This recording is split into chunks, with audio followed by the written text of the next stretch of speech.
Les aventuriers de l'étrange. Louis Bénédy sur Sud Radio.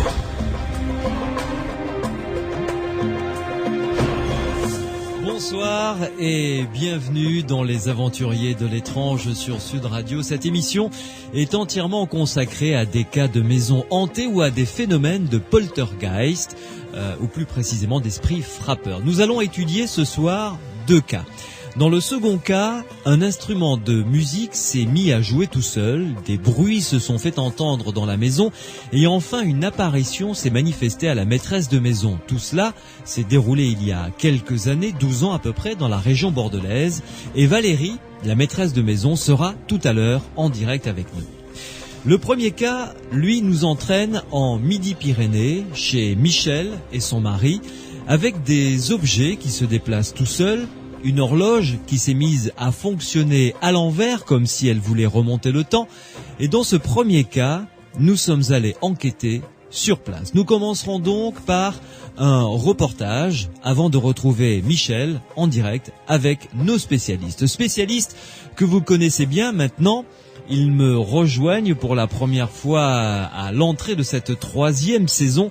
Pierre Macias, bonsoir. Bonsoir Louis. Alors Pierre, tu m'as accompagné pour cette enquête. Oui, tout à fait. D'ailleurs, nous y sommes allés hier après-midi, donc avant-hier après-midi, pardon. Donc tu connais les tenants, les aboutissants, tu as pu discuter avec Michel et son époux.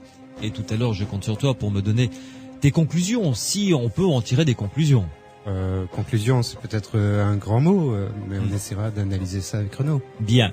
Renaud Évrard, qui est également en notre compagnie, bonsoir. Bonsoir. Renaud Évrard du groupe des étudiants de l'Institut International Métapsychique, de l'Institut Métapsychique International. Voilà, ouais. Je l'ai dit dans le bon ordre. Renaud Évrard, vous allez bien ? Ouais, très bien. Parti pour la 3e saison. Parfait. Donc vous allez découvrir en même temps que ceux et celles qui nous écoutent les 2 cas que je vous propose d'étudier ce soir, et je compte sur vous évidemment puisque dans le premier cas, Michel, la maîtresse de maison, sera avec nous après le reportage, et Valérie viendra nous rejoindre tout à l'heure pour nous raconter ce qu'elle a vécu, et notamment cette histoire d'instrument de musique qui s'est mis à jouer tout seul est assez impressionnante, et l'apparition également est pas mal non plus. Je me tourne vers vous qui nous écoutez et qui nous faites le plaisir de nous être fidèles aux aventuriers de l'étrange. Si vous aussi vous avez vécu des phénomènes étranges dans votre maison, eh bien appelez-nous et laissez-nous vos coordonnées dans ma boîte vocale, les aventuriers de l'étrange, au 0826 300 300. Vous pouvez également me contacter par mail, étrange@sudradio.fr, étrange@sudradio.fr. Les aventuriers de l'étrange. Louis Bénédy sur Sud Radio. Hier, en fin d'après-midi, en compagnie de Pierre Macias, je me suis rendu quelque part en Midi-Pyrénées, dans une charmante maison où il s'est passé, ma foi, de drôles de choses. Le mari de Michel m'a téléphoné à Sud Radio la semaine dernière car il était intrigué par le comportement d'une horloge accrochée dans sa véranda. Cette pendulette a la fâcheuse manie, de temps en temps, de fonctionner à l'envers, comme si elle voulait remonter le temps. Le micro en main, avec Michel et son mari, accompagné de Pierre, j'ai fait le tour des phénomènes étranges qu'ils ont vécus. Sud Radio, les aventuriers de l'étrange. On est dans la véranda, chez vous, où il y a cette fameuse horloge qui vous a occasionné quand même quelques soucis. Alors, racontez-nous d'abord, on va commencer par le début. Ça a commencé, vous étiez à table, c'était il y a combien de temps à peu près ? C'était le 29 juillet. On était à table pour le repas du midi, mon mari, mon frère et ma belle-sœur. Et mon frère qui se trouvait face à la pendule, d'un coup, j'ai vu que ça faisait un moment qu'il regardait avec des yeux tout... Et je dis, qu'est-ce qu'il y a ? Il m'a dit, t'as pas vu que ta pendule, elle tourne à l'envers ? Et puis je dis non, pensant que c'était que la trotteuse. Et puis au bout d'un moment, on s'est aperçu que c'était les 3 aiguilles qui tournaient à l'envers. Ouais. Donc on l'a contemplé un moment parce que ça paraissait tellement bizarre. Puis après, j'ai dit, bon, écoute, on va la descendre, on va la remettre à l'heure, on va voir si elle repart à l'endroit ou à l'envers. On l'a descendue, on l'a posée sur la table, et l'aiguille, pas celle qui marque les heures, l'autre, la grande aiguille, qui, par rapport à l'heure normale, était un décalage de 10 minutes. Le fait qu'on l'a posée sur la table, on a vu l'aiguille sauter et faire les 10 minutes. Donc, la grande aiguille s'est remise à l'heure. Attendez, vous voulez dire que si j'ai bien compris, hein, l'horloge fonctionnait à l'envers, d'accord, et quand vous l'avez décrochée, Voilà. elle s'est remise à l'heure toute Elle s'est seule. remise à l'heure. On a vu l'aiguille, du fait qu'elle était sur la table, sauter et se remettre à l'heure et repartir sur l'endroit.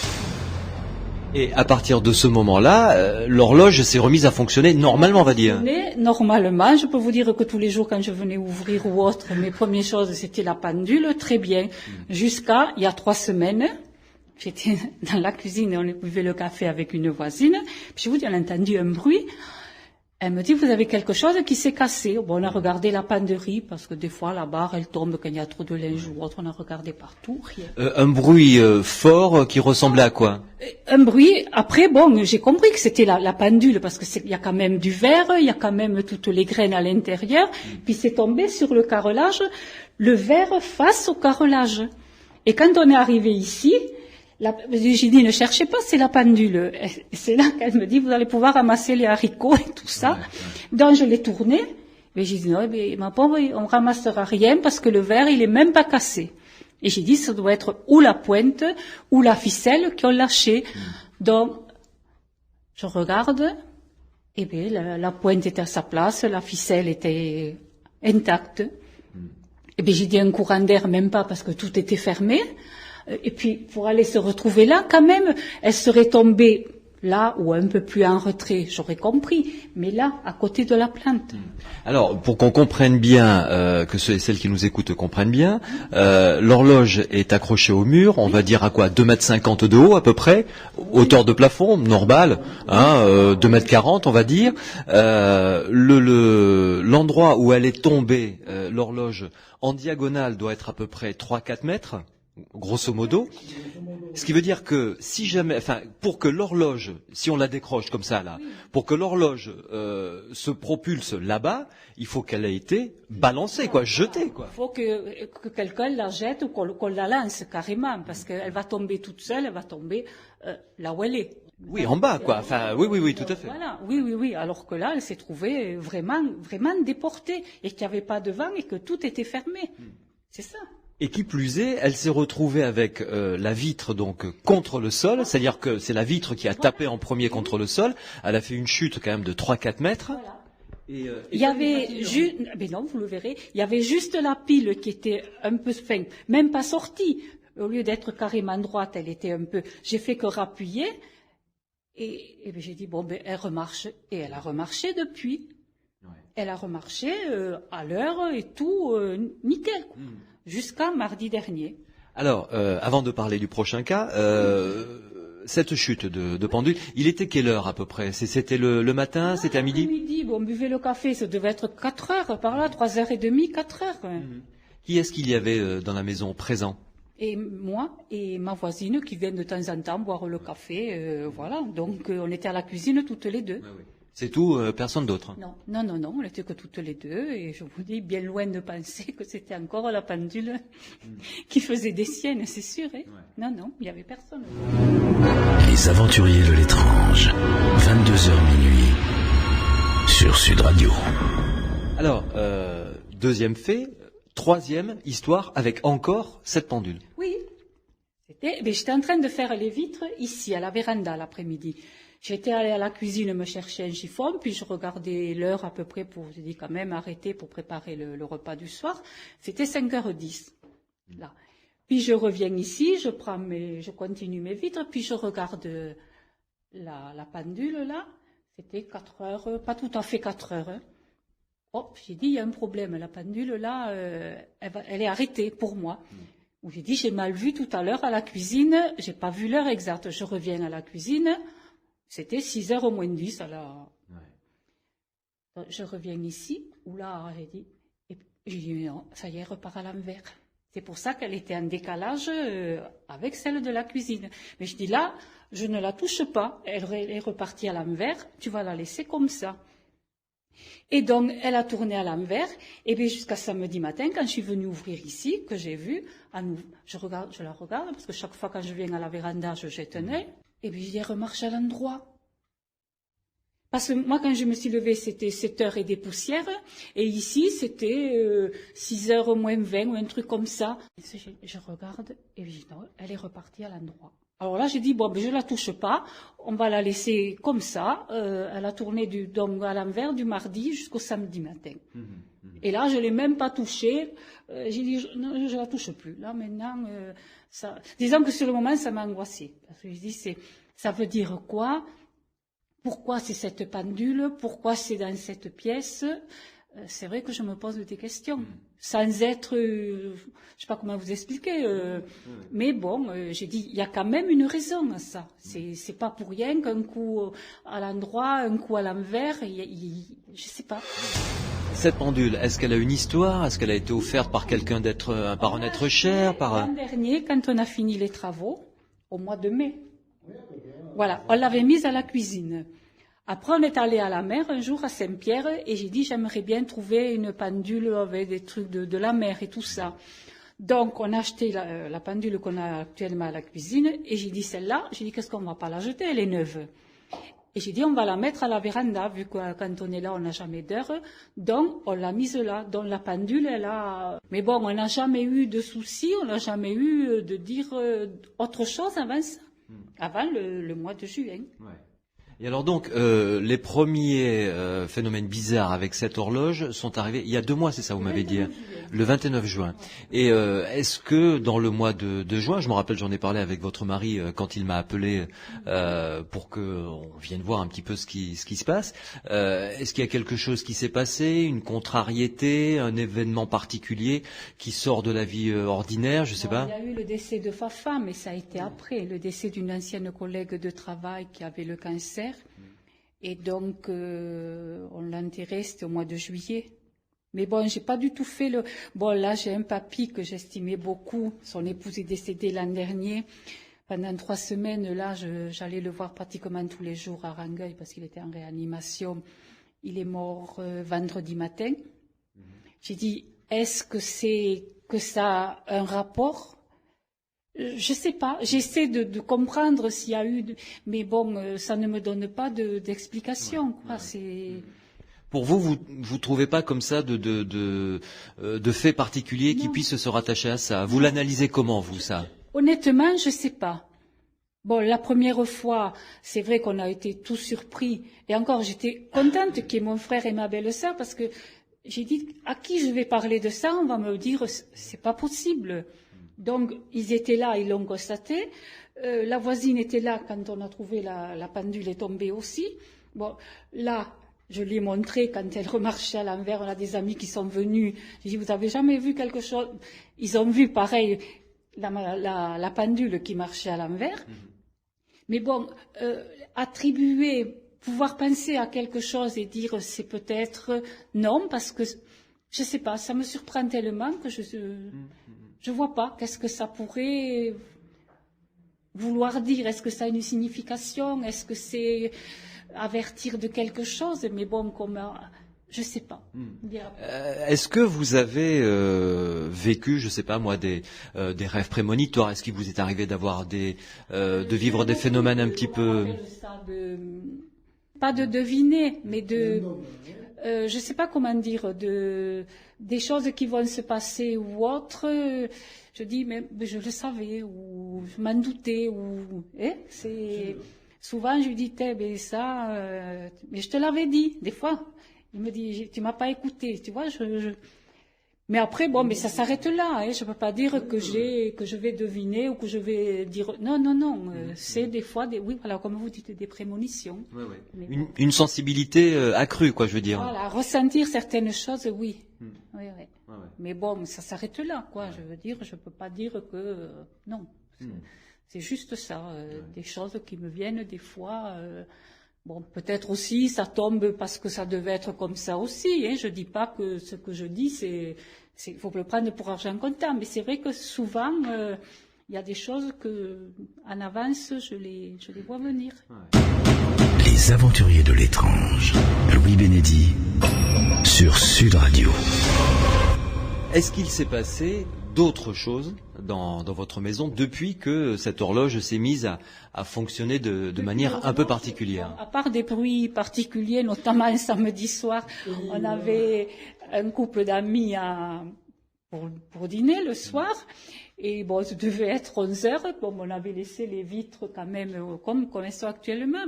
Puis une fois, mais alors comme si on lançait un caillou là, et ma camarade elle me dit mais c'est quoi ça? Bon, je dis rien. Elle me dit c'est bizarre. Puis 2 minutes, enfin même pas 2 minutes après, pareil, mais comme si c'était un caillou. Un caillou qu'on lance contre la vitre? Là, contre celle-là. Et on a regardé voir s'il y avait une trace de quelque chose ou autre, mais il y avait rien. Elle me dit, mais c'est bizarre, il y a des bruits bizarres chez toi. Alors je dis, bon, c'est peut-être un insecte, c'est peut-être... Non, mais tu peux pas... Mais vous avez entendu l'impact, je veux dire, ça fait du boucan quand même quand ça tape contre une véranda. Oui, oui. Donc, comme si on avait tapé, lancé un caillou 2 fois, mais à très peu de... Bon, la première fois, la deuxième fois, elle me dit, mais attends, c'est quoi ça? Mais j'ai dit, je sais pas. Elle me dit, c'est pas un oiseau qui a cogné. J'ai dit, non, je crois. À 11 heures du soir, l'oiseau, le pauvre. Oui, puis vous l'auriez retrouvé un petit peu assommé au pied de la véranda. Elle s'est levée pour regarder s'il y avait quelque chose par terre ou autre. Bon, mais il n'y avait rien. Mais je veux dire, elle l'a entendu comme moi. Ouais. Bon, après, aller dire c'est ci ou c'est ça, non. Et ça s'est produit quand dans le temps par rapport à l'horloge? Eh bien, ça, c'était samedi soir. L'horloge a remarché samedi matin. Et ça, c'était samedi qu'ils sont venus, Fatia. Ouais. Samedi soir, c'était. Voilà. Vous avez eu d'autres petites choses un peu particulières comme ça? On parlera de la brosse à dents que votre époux est allé acheter et qui est allée se ranger toute seule quelque part de manière un petit peu particulière. Mais d'autres choses bizarres comme ça qui sont arrivées? Le dessus de plat, mais ça, il y a un petit moment de ça. À la cuisine, c'était. Je vous montrerai aussi où c'est que je mets mon dessous de plat. Coincé derrière le tuyau et on l'a retrouvé, je sais pas, on était parti la journée ou même pas. Et quand on est rentré, le dessous de plat était par terre au milieu de la cuisine. Eh ben justement, on va y aller à la cuisine. Tenez, venez, vous allez me montrer où est-ce que Allez-y, d'accord, je vous suis. Alors, voilà, nous sommes dans la cuisine. Alors, montrez-moi où est-ce que vous rangez. Voilà, ici. Donc, je le coince toujours derrière. Bon, ça, il y a un mois que je l'ai. Je le coince toujours. C'était pas le même, mais enfin, c'était un dessous de plat, un truc comme ça, là. Ouais. Et que je coince toujours derrière le tuyau. Et quand on est rentré, il était par terre au milieu de la cuisine. Et là, pareil, on n'y était pas en plus, tout était fermé, donc il n'y avait pas de vent, il n'y avait pas... Bon, et puis il faut tomber quand même de là derrière. Alors, je décris un petit peu, effectivement, le dessous de plat coincé derrière le tuyau de gaz, donc impossible de bouger tout seul, quoi. Et là, vous l'avez retrouvé, allez, à peu près quoi? Au milieu de la cuisine, ça nous fait, pareil, 3 mètres. 3 mètres à peu près, en plein milieu, en plein centre. En plein milieu. Alors qu'il n'y avait personne ici, et puis je vous dis, on était partis tranquille. Bon, sur le moment, c'est vrai que j'ai fait le dessous de plat, là, on a regardé partout si, bon, c'est pas, quelqu'un aurait pu rentrer ou autre, mais non, tout était normal. Il y avait que le dessous de plat qui s'était promené là. Encore, j'aurais dit, bon, il s'est décoincé du tuyau, il est tombé par là. À la limite, j'aurais compris, ça se peut, parce que c'était un dessous de plat, il n'y avait pas de pied, c'était plat carrément. Hein. Mais le retrouver là déjà, c'était... Mais bon, c'est toujours pareil, c'est des choses, on n'ose pas en parler parce qu'on va nous prendre pour... Ouais.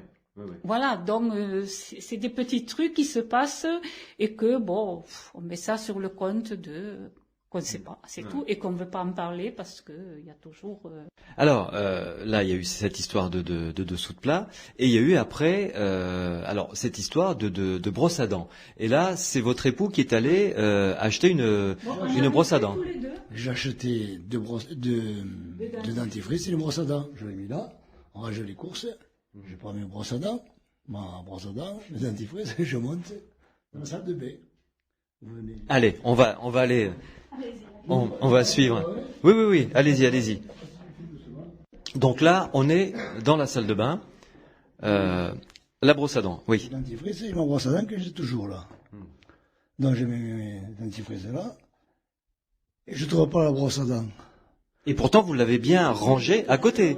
Enfin, je veux dire, vous vous souvenez bien de l'avoir mise sur l'étagère à côté. J'avais tout monté. Je dis, c'est pas possible. Elle m'a dit, elle a disparu. J'ai dit, c'est pas possible parce que je l'ai mis là. Alors, elle l'a cherché, impossible à la trouver. Je dis, tu l'as pas laissé dans la voiture, non. Tu l'as pas laissé en bas, tu l'as pas tombé dehors en sortant de la voiture. En plus, je l'avais vu, moi. Donc, cherche, que tu cherches. On a cherché un moment. Hein. Cela dit, ça arrive à tout le monde. On croit poser quelque chose à un endroit, puis on le retrouve plus. C'est ce que je lui ai dit. Oui. Peut-être tu crois que tu l'as posé à tel endroit, et en fait, tu l'as mis ailleurs. Donc, on a regardé de la voiture jusque là, où c'est que, il y a l'escalier, qu'elle soit tombée. Non. Et puis, je sais pas, moi, je viens ici, machinalement. Alors, montrez-moi où est-ce que vous l'avez retrouvée. Elle était en équilibre, là, sur le fil du séchoir. Attendez, vous avez un séchoir qui est accroché à côté du lavabo, avec le fil, donc, de branchement du séchoir, qui est avec la prise branchée. Donc, ça fait un U, quoi, en quelque sorte. Oui. Et bien, elle est en équilibre là-dessus. Il faut le faire. Même vous voudriez le faire, vous y arrivez. Et moi non plus. Attendez, vous êtes en train d'essayer de remettre.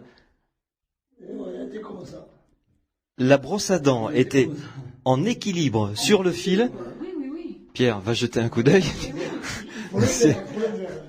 Mais moi, j'ai essayé, après, de l'y mettre, et j'y suis pas arrivé.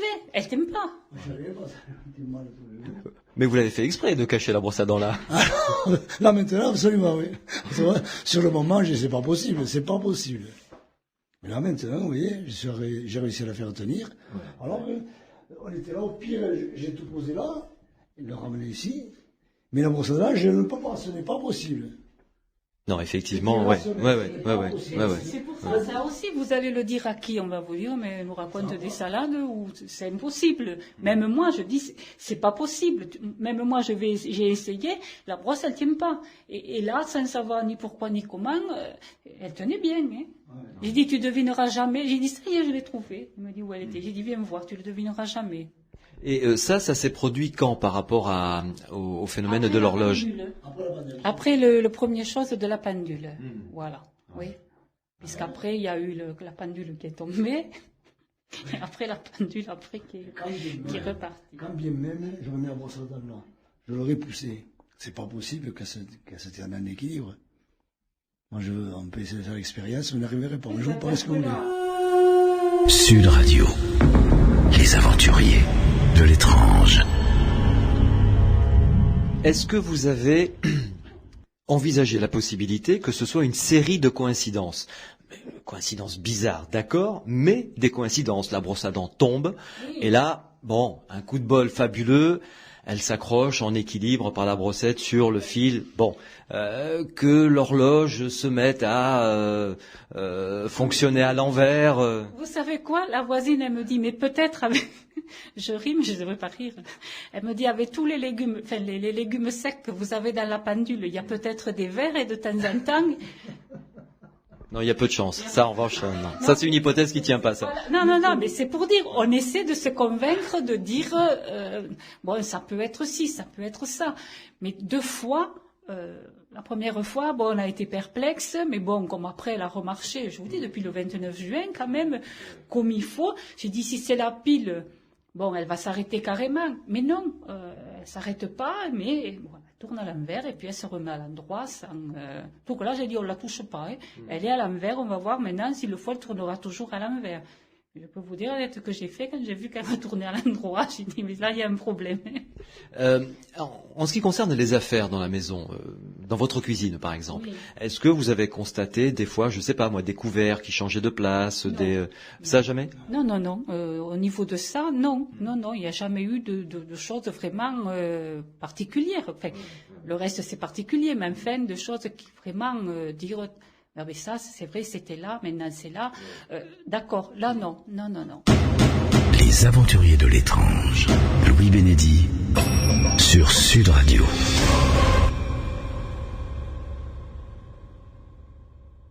Vous venez de découvrir donc le reportage que j'ai réalisé en Midi-Pyrénées chez Michel et son mari. Michel qui vient d'ailleurs de nous rejoindre. Bonsoir Michel. Bonsoir. Comment allez-vous? Très bien. Bon, rien de particulier depuis notre passage? Rien, tout est, on va dire, normal pour le moment. Parfait.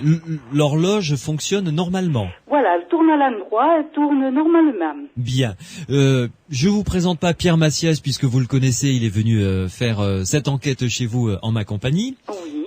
Et en revanche, je vous présente Renaud Évrard, qui est un des deux spécialistes avec Pierre que j'invite régulièrement. Renaud Évrard, qui fait partie de l'Institut international métapsychique, l'Institut métapsychique international. Ouais, je vais y arriver, Renaud, je vais y arriver. Et qui va nous aider donc à essayer de comprendre un petit peu ce qui s'est passé, parce que on l'a bien senti tout au long de ce reportage, Michel, c'est vraiment quelque chose qui vous tient à cœur. Essayez de comprendre le pourquoi du comment. Voilà, c'est ça surtout qui me, on va dire, turlupine le plus, de savoir le pourquoi. Parce que je me dis, si ça fonctionne comme ça, il y a quand même une raison. À la base, il y a quand même quelque chose qui ne va pas dans le sens normal. Et c'est ce que j'aimerais arriver à comprendre, le pourquoi. Renaud Évrard, je me tourne vers vous pour commencer. Quel est votre sentiment après avoir écouté ce reportage, avant même peut-être de poser quelques questions à Michel? Bonsoir, j'ai déjà dit. Mais par rapport à la raison qu'il y aurait à trouver, moi, je n'ai pas eu l'impression qu'on avait les éléments suffisants pour en parler. Alors, les phénomènes sont étonnants et en même temps, je me pose plein de questions très sceptiques finalement sur qui demanderaient des avis d'experts, par exemple sur la pendule. Est-ce que c'est un problème mécanique qu'on n'a pas encore terminé? Est-ce que quelqu'un a investigué ce côté-là? Oui, alors je me suis permis justement de contacter un horloger réparateur. Pour avoir son avis concernant une horloge. Donc je lui ai décrit l'horloge, je me dit oui, je vois très bien ce que c'est. C'est mouvement tout à fait classique qui fonctionne avec une petite pile, d'accord. Je lui dis bon voilà, l'horloge s'est mise à tourner à l'envers. Donc déjà, est-ce que c'est courant sur ce type de mécanisme? Il me dit écoutez, déjà c'est extrêmement rare qu'une horloge se mette à tourner à l'envers. C'est vraiment très très rare. Voilà donc une première chose. Alors je lui ai décrit ce qui était arrivé à votre horloge. Il me dit alors d'une part qu'une horloge électrique se mette à tourner à l'envers, c'est extrêmement rare, mais alors qu'elle se mette à tourner à l'envers et que ensuite elle se remette à fonctionner normalement, là je n'en ai jamais entendu parler. Voilà, donc voilà où on en est pour le moment. Selon lui, il trouve ça tout à fait particulier, pour le moins. Donc voilà, Renaud, est-ce que ça répond un petit peu un peu mieux déjà. À vos questions? Je ne vais pas poser du tout en expert par rapport à ça, et c'est vrai qu'il faut être un peu vigilant. On n'a pas l'habitude de tous ces objets, on ne sait pas comment ils fonctionnent au niveau de leur structure. Tout à fait. Donc après, il peut arriver plein de choses comme ça, des petites erreurs. Alors après, il m'a rajouté également juste une précision quand même. Il m'a dit pour qu'une horloge comme ça, un mécanisme comme celui-ci, se mette à tourner à l'envers, il peut y avoir une explication, c'est un problème magnétique assez fort qui fasse que ça tourne à l'envers. Ah d'accord. Or, avec Pierre, nous étions donc sur place chez vous, Michel, et on a constaté aucun problème magnétique. Je veux dire, dans la véranda, il n'y avait pas de source magnétique assez puissante, parce que Pierre, c'est ce que tu m'as dit tout à l'heure. Oui, j'avais apporté une boussole pour voir au moins avoir une idée du champ magnétique du lieu. Boussole qui se comportait tout à fait normalement dans le contexte d'une maison. Elle indiquait pas tout à fait le nord, mais c'était tout à fait cohérent avec l'armature des maisons alentours. Donc, rien de particulier à ce niveau-là. Voilà Renaud, donc pour le dossier horloge mécanique. La mécanique de l'horloge. Pour une fois, on a une vraie investigation sur place. Alors, il y a des gens qui ont vraiment travaillé là-dessus, un guide de l'enquêteur de Poltergeist. Et là, par exemple, quelque chose qui m'étonne, est-ce que vous avez aussi, dans votre démarche, calculé les trajectoires des chutes d'objets? Parce que là, on a la chute, par exemple, au niveau de la pendule. On dit que le verre n'est pas cassé, mais elle n'est pas forcément tombée sur le verre, elle aurait roulé et le verre ne serait pas cassé comme ça. Ou pareil pour le plat, est-ce que les 3-4 mètres d'écart étaient réalisables par une chute spontanée sans... Voilà, alors, c'est des questions aussi. Alors, en ce qui concerne le plat, j'avoue que je ne sais pas si en tombant du plan de travail de la cuisine, si un dessous de plat peut aller jusqu'au centre de la cuisine. À mon sens, un premier avis, moi je ne pense pas. Pierre est d'un avis différent. En prenant, en chutant, il peut rebondir éventuellement. C'est ça, Pierre? Oui, tout à fait. Enfin, c'est une idée, une hypothèse qui me paraît pas complètement abracadabrante d'un plat mouillé qui va glisser sur une sorte de pellicule d'eau qu'il aura entre le plan de travail et le plat. Donc il va jouer un petit peu le rôle d'un hydroglisseur et il va pouvoir se déplacer sur le plan de travail dans une toute petite pente pour chuter au sol. Et là, une chute, ça peut se produire d'énormément de façons différentes. Il peut tomber au sol en tombant à plat éventuellement sans se casser, sans avoir de bruit particulier. Et ce phénomène-là de base de glissement sur un plan de travail, ça se voit quelquefois dans des cas que les gens rapportent où ils disent j'ai vu un verre bouger dans ma cuisine. Oui.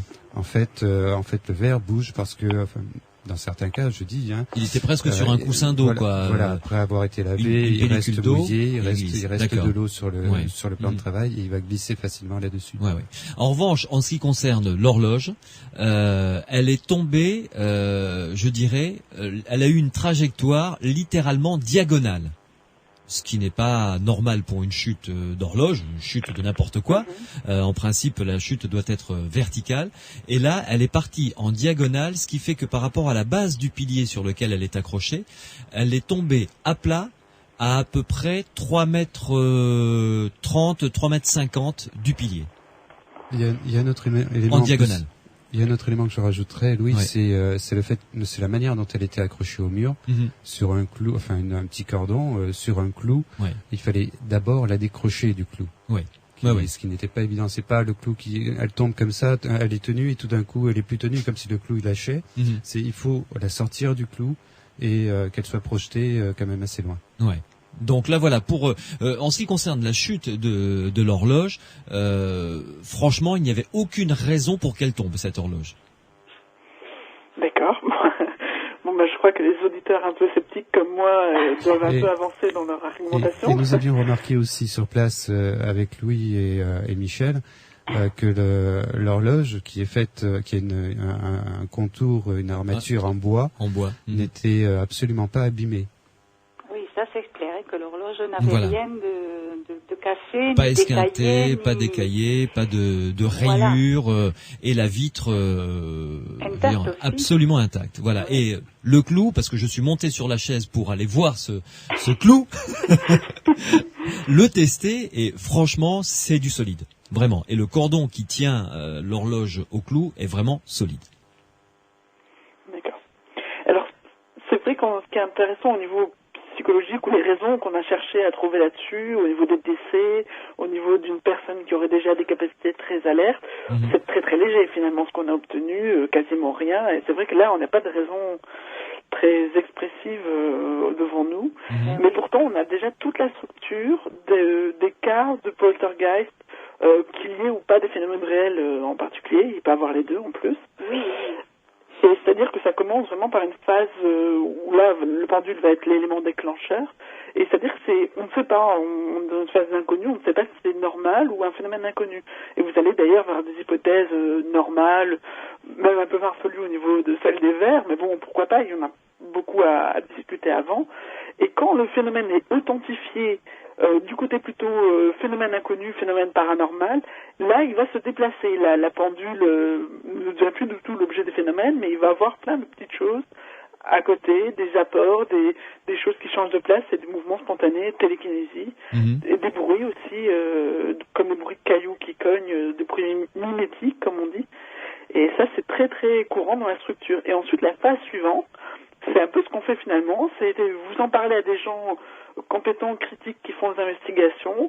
Le phénomène est plus ou moins authentifié, paranormal, parce qu'en absence d'explication normale. Et donc du coup il va se produire quelque chose, c'est une phase de déclin, et on va avoir normalement un déclin du phénomène. Il va se produire de façon moins importante, moins fréquente, ou du tout, par exemple ça va être des fois des faux phénomènes complètement, quelqu'un va tricher, ça peut arriver, voilà. Mais Renaud, que pensez-vous de parce que ça m'a quand même surpris de ce que Michel nous a dit concernant ces 2 cailloux qui sont venus frapper la baie vitrée de la véranda. Ça, j'ai trouvé ça étonnant parce que je l'ai rapproché tout de suite à ces phénomènes de projection de cailloux célèbres au cas de la clinique d'Arcachon, par exemple. Oui. Alors, je n'irai pas jusque-là. C'est vrai qu'il y a énormément de cas où il y a des cailloux qui sont projetés et des pierres. C'est vrai que c'est quelque chose d'assez fréquent. Bon, voilà. Mais après, dans ce cas-là, ce qu'on a, il est 23 heures dans la véranda est illuminée, et effectivement, on évoque l'hypothèse de moustiques qui se cognent contre la paroi, même si on ne les retrouve pas forcément sur le coup. Et c'est pas une hypothèse qu'on peut vraiment écarter comme ça. Nous, en tout cas, auditeurs, enfin, moi, là où je suis, même les investigateurs sont déjà trop décalés, quoi. Et donc là, on est encore dans le problème de dire est-ce que c'est un phénomène paranormal ou est-ce que c'est quelque chose de tout à fait bénin. Ouais. Enfin, cela dit, Renaud, sans avoir la moindre envie de vous contrarier, le moustique en question, faut que ce soit un B52 quand même. Là, c'est du lourd là pour faire le bruit d'un caillou sur une baie vitrée. Le moustique, il est. Oui, ça faisait vraiment comme l'impact si quelqu'un lançait un caillou, mais 2 fois, coup sur coup. C'est ça, la première fois, on a dit bon. Et puis aussitôt, mais le temps de dire, tiens, quelque chose a cogné la vitre, ça a été un deuxième. D'accord, donc là, ça semble intelligent de répondre à une question. Donc c'est vrai que on tend plus vers l'hypothèse paranormale, mais c'est encore difficile à écarter le reste, même le gros moustique. Je comprends bien. Oui. Pierre. Oui, je pourrais revenir un petit peu pour étayer la notion d'anormalité sur la pendule. Louis, tu disais tout à l'heure que l'horloger disait que c'était quand même assez exceptionnel qu'elle tourne à l'envers. Encore plus exceptionnel qu'elle se remette à marcher dans le bon sens. Lui, en tout cas, n'a jamais eu ce genre de cas concernant une pendule, en tout cas. Mais Michel ajoute un élément supplémentaire à tout ça, c'est que lorsque au cours de ce dîner en famille, la famille observe que la pendule tourne à l'envers, quand il la décroche et il la regarde de plus près, la pendule se remet à l'heure. Oui, exact, c'est vrai. Michel vous nous aviez dit que l'aiguille des minutes avait récupéré quand même 10 minutes, dans le bon sens. Donc ça rajoute encore. C'est un effet, on voit vraiment pas pourquoi la pendule, toute seule, même si elle marchetait, se récupérerait tout d'un coup 10 minutes. C'est un élément extraordinaire de plus. Mais est-ce que, Michel, je vais vous poser une question sans vouloir être indiscret. Votre mari a subi beaucoup d'opérations. Je suppose que c'est une cause de stress pour lui, non? Parce que ça, Renaud, on n'en a pas parlé durant le reportage, mais c'est une cause de stress. Je veux dire, on n'est pas forcément content. Tout à fait, parce que de toute manière, nous, ça fait depuis 96 que ça dure. Tous les ans c'est l'hôpital, tous les ans c'est une opération nouvelle. Bon, c'est vrai que chaque fois surtout les dernières opérations où ça a été quand même des pontages assez sérieux. Bon, c'est vrai qu'il y a une part de stress à gérer qui n'est pas toujours évidente non plus. Évidemment, mais bon, est-ce que c'est je sais pas, je sais pas du tout.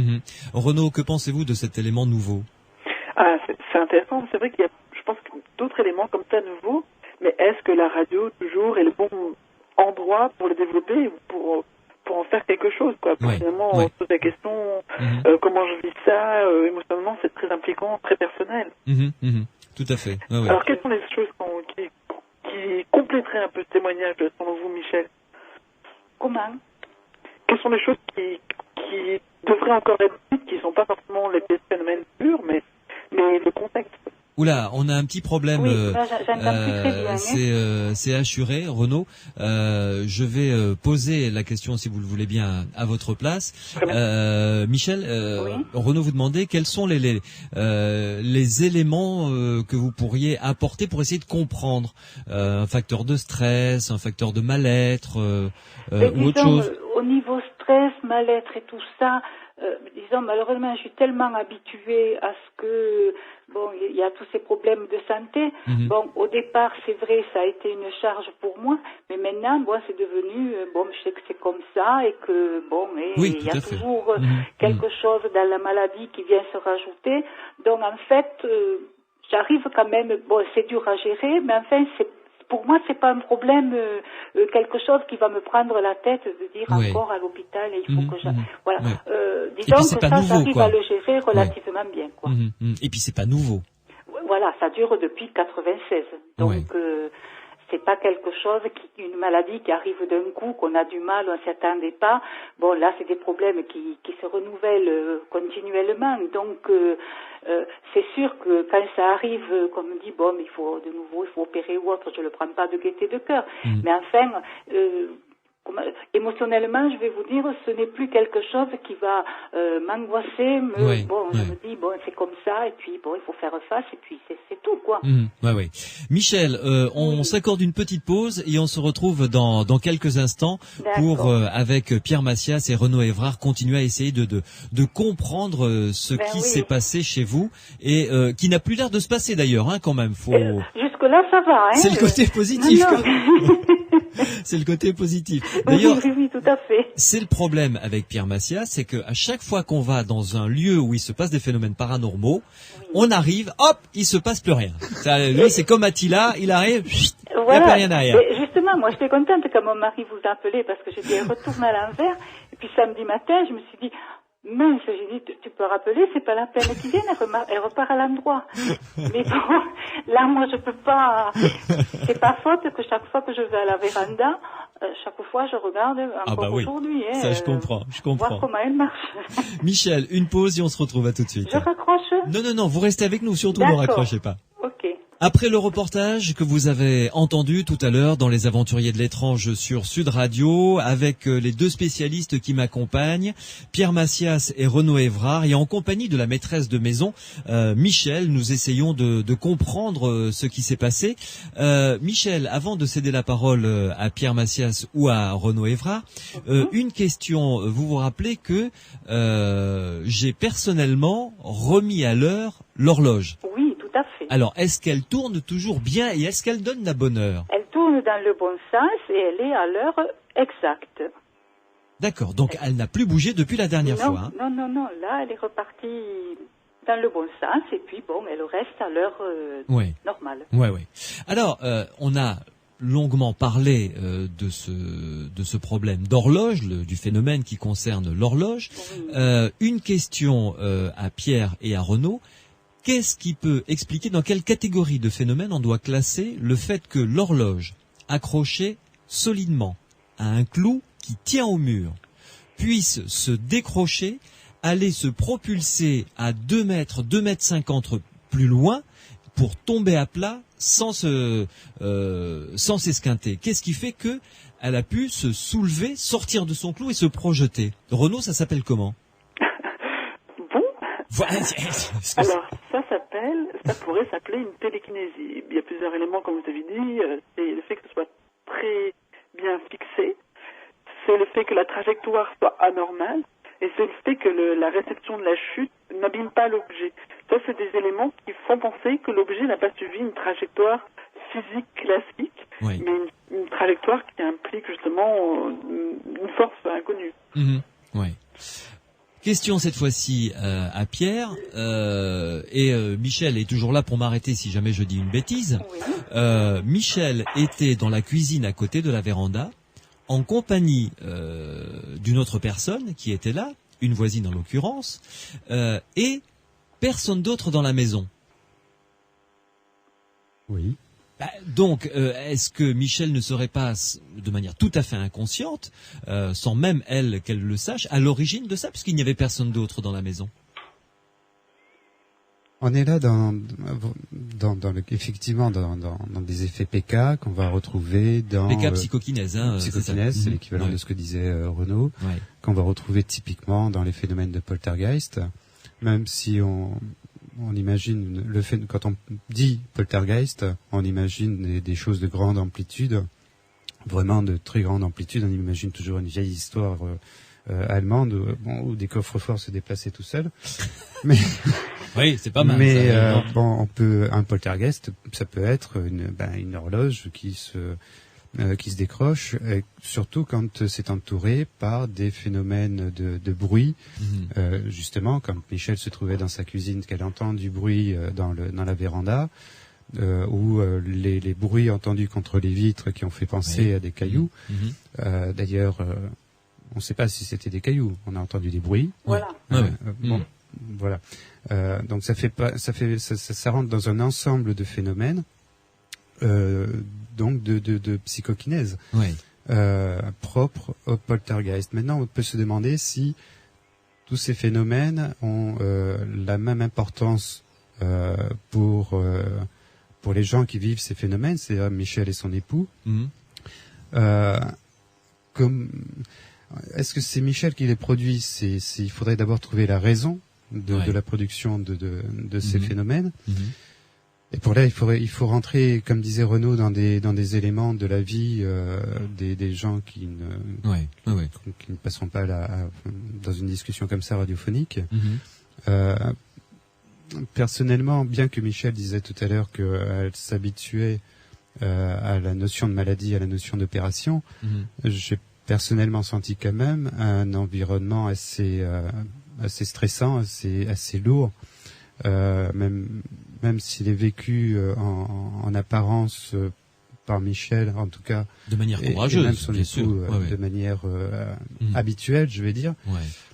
C'est quand même un élément assez fort qui me dit que peut-être la solution, la raison, la motivation de ces phénomènes pourrait se situer de ce côté-là.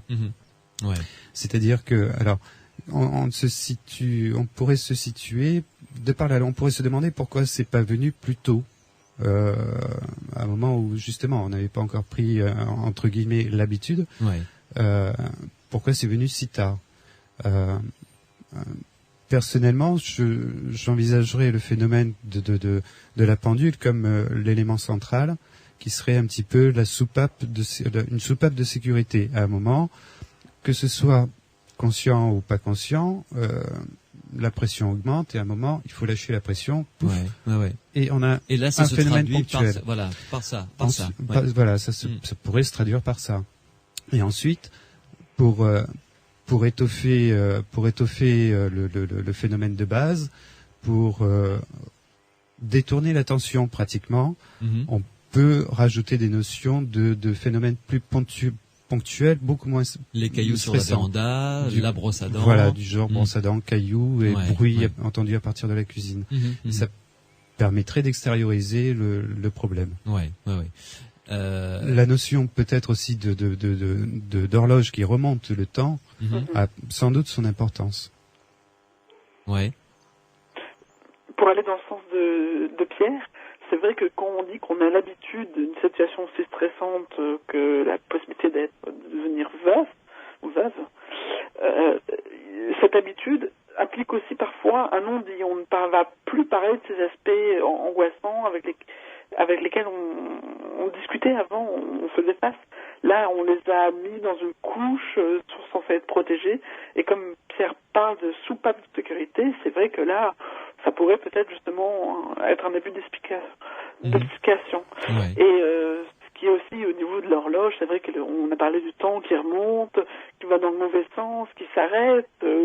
Pourquoi pas penser que ça se rapproche de questions existentielles comme Pierre l'a insinué. Et alors, la question de remonter le temps, de cette horloge qui bouge, parce qu'on en a parlé avec Michel longuement après avoir fait le reportage avec Michel et son mari. On élimine complètement les questions d'âmes, de personnes défuntes qui viennent se manifester, parce que je sais que Michel, ça vous vous êtes posé la question, savoir si ça pouvait être des personnes qui reviennent faire des signes. Qu'en pensez-vous, Renaud? Alors, ça c'est à Michel de voir. Moi, je pense qu'elle a tout à fait le droit de se poser des questions qu'elle veut. C'est vrai que ce qu'elle disait, c'était ça l'angoissait.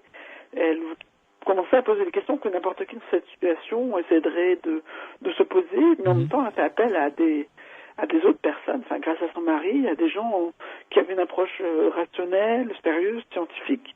Mais ça n'empêche pas que la recherche de raison prime.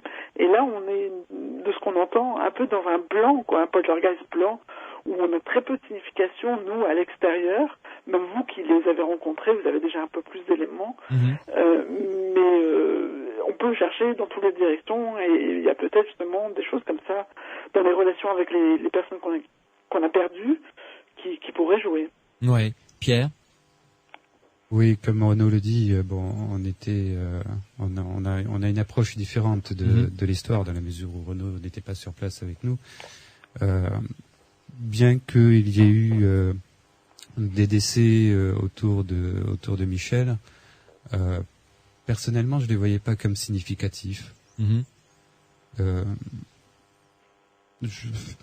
C'est, comment dire, je peux pas argumenter ce que je dis par une mesure quantitative. Je peux pas dire c'est 1 + 1 = 2 et puis voilà, c'est comme ça. Il n'y avait pas une machine pour ça?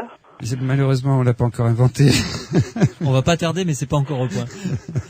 Ah, il y a un prix Nobel là, en vue. Mais voilà, personnellement, dans le contexte, dans le plus le sentiment, le ressenti que personnellement j'ai de cette situation. C'est une piste que vous écartez volontiers, que tu écartes volontiers. C'est une piste que j'écarterai pas complètement. Je dirais faut pas chercher de ce côté-là, mais je crois pas qu'elle soit comment dire, productive. Ouais. Alors en revanche, pour conclure et rassurer Michel et son époux, question à Pierre d'abord et à Renaud ensuite. Est-ce que maintenant que les phénomènes n'ont plus l'air de vouloir se produire, rien de particulier à signaler, vous nous l'avez dit, Michel, rien de spécial à nouveau. Est-ce qu'on peut considérer que maintenant, finalement, la vague est passée et que ça s'atténue et que ça va s'estomper, s'arrêter tout seul? A priori, pourquoi pas, mais disons que ça a été la soupape. Enfin, si on prend cette hypothèse, qui n'est qu'une hypothèse, si on la prend comme solution, donc c'est une soupape, c'est un j'allais dire un avertissement, disons plutôt un clin d'œil à une situation. Les personnes en prennent conscience. J'imagine que après ce que je viens de dire, Michel et son époux vont en discuter. Si effectivement ça s'avère être une solution, a priori il n'y a pas de raison que les phénomènes se reproduisent. Ouais. Mais là, question à vous, Renaud. Dans tous les cas de poltergeist comme ça, est-ce qu'il y a une espèce de généralisation? Je veux dire, les phénomènes commencent, il y a une crête, et après, systématiquement, quoi qu'on fasse, de toute façon, ça baisse. Vous savez, c'est comme on dit en médecine, une grippe avec des médicaments 7 jours pour être éradiquée, et une grippe sans médicaments, c'est 7 jours pour être éradiquée aussi. Alors, est-ce qu'il y a une courbe comme ça? Ça monte et ensuite ça redescend? Oui, on pourrait dire ça. C'est vrai que le modèle de Lucadou, par exemple, un psychologue physicien qu'on a déjà entendu ici, dit justement que ça se finit par une phase de déclin et une phase de suppression où le phénomène est complètement relégué en arrière-plan. Et ce qui se passe, c'est que on peut pas dire qu'il n'y a pas d'intervention qui modifierait les effets. Par exemple, le fait que vous avez investigué sur place, ça a un impact assez important sur l'observateur extérieur. Il trouve des choses, il critique des choses, il apporte quelque chose et ça intervient sur le phénomène. Oui, le fait de venir psychologiquement, ça fait quelque chose, quoi. Oui, peu importe qui vient, mais c'est vrai qu'il y a des gens qui renforcent un peu le côté apeurant du phénomène, comme des exorcistes, des magnétiseurs qui peuvent en jouer, qui peuvent finalement participer à la manipulation des personnes. Et là, plutôt, votre intervention est à 2 niveaux, comme je disais. Psychologiquement, vous ouvrez des portes, et physiquement, vous vous enfermez aussi, et vous, en authentifiant le côté paranormal des phénomènes, vous agissez pour les banaliser, et pour les rendre, leur faire perdre finalement leur intérêt. Il n'y aura plus que des questions non paranormales qui seront traitées. Je sais pas si c'est clair. Si, tout à fait. Le fait d'intervenir désamorce une situation ou défait un nœud qui existait, et là, du coup, les phénomènes n'ont plus lieu de se produire, quoi. Tout à fait. Hein, c'est ça. En général, ça dure en moyenne 3 mois. Si vous voulez une caractéristique générale, c'est 3 mois en moyenne. Donc c'est vrai, on dit que c'est une situation anormale qui va se résorber. Donc effectivement, il y a un schéma comme ça. Ouais. Michel, ça fait bien 3 mois là. Et la première fois pour la pendule, c'était le 29 juin. Oui. Voilà. Juillet, août, septembre. Et voilà, après ça a été le mardi 11 qu'elle s'est remise à l'envers. Ouais. Et le samedi matin qu'elle est repartie à l'endroit. Voilà. Et entre-temps, il y a eu le coup de la brosse à dents, quoi. Oui, la brosse à dents qui se retrouvait en équilibre par la brosse, quoi, en équilibre accroché sur le fil électrique du sèche-cheveux. Ça, j'avoue que c'est un numéro d'équilibriste de brosse à dents. Hein. Tout à fait. Remarquable. Là, c'est assez étonnant quand même. Mais en tout cas, plutôt bonne nouvelle, Michel, que vous allez pouvoir communiquer à votre mari. Là, visiblement, vous êtes au bout de ce chemin paranormal, Pierre. C'est ce qu'on peut dire. Probablement, oui. Hein? Et en fait, alors, la question que faut que je vous pose quand même, de dire, c'est quoi? C'est un phénomène? C'est pourquoi ça arrive chez nous? C'est ça qui me... C'est lié à quelque chose, à des événements. Je pense que ce que vous vivez en ce qui concerne la maladie de votre épouse, que vous vivez tous les deux, parce qu'évidemment vous aussi vous le ressentez. Oui. Vous nous avez dit il y a une sorte d'habitude qui s'est installée, mais qui dit habitude dit que vous ne ressortez pas le stress que ça crée, évidemment, parce que ça crée du stress. On a beau dire on a l'habitude, il y a quand même la boule au ventre, quoi. Ça ça continue. Eh bien cette boule au ventre, il faut qu'elle sorte d'une manière ou d'une autre. Et alors, soit votre époux, soit vous, de manière tout à fait inconsciente, hein, vous avez provoqué, sans le vouloir, ce genre de phénomène, parce que l'être humain a priori, ses capacités enfouies en lui, qui se réveillent de temps en temps quand il y a un stress, un blocage, quelque chose comme ça. Il faut que le cerveau trouve une solution pour évacuer le stress. Eh le vôtre ou celui de votre époux a trouvé cette solution pour évacuer le stress.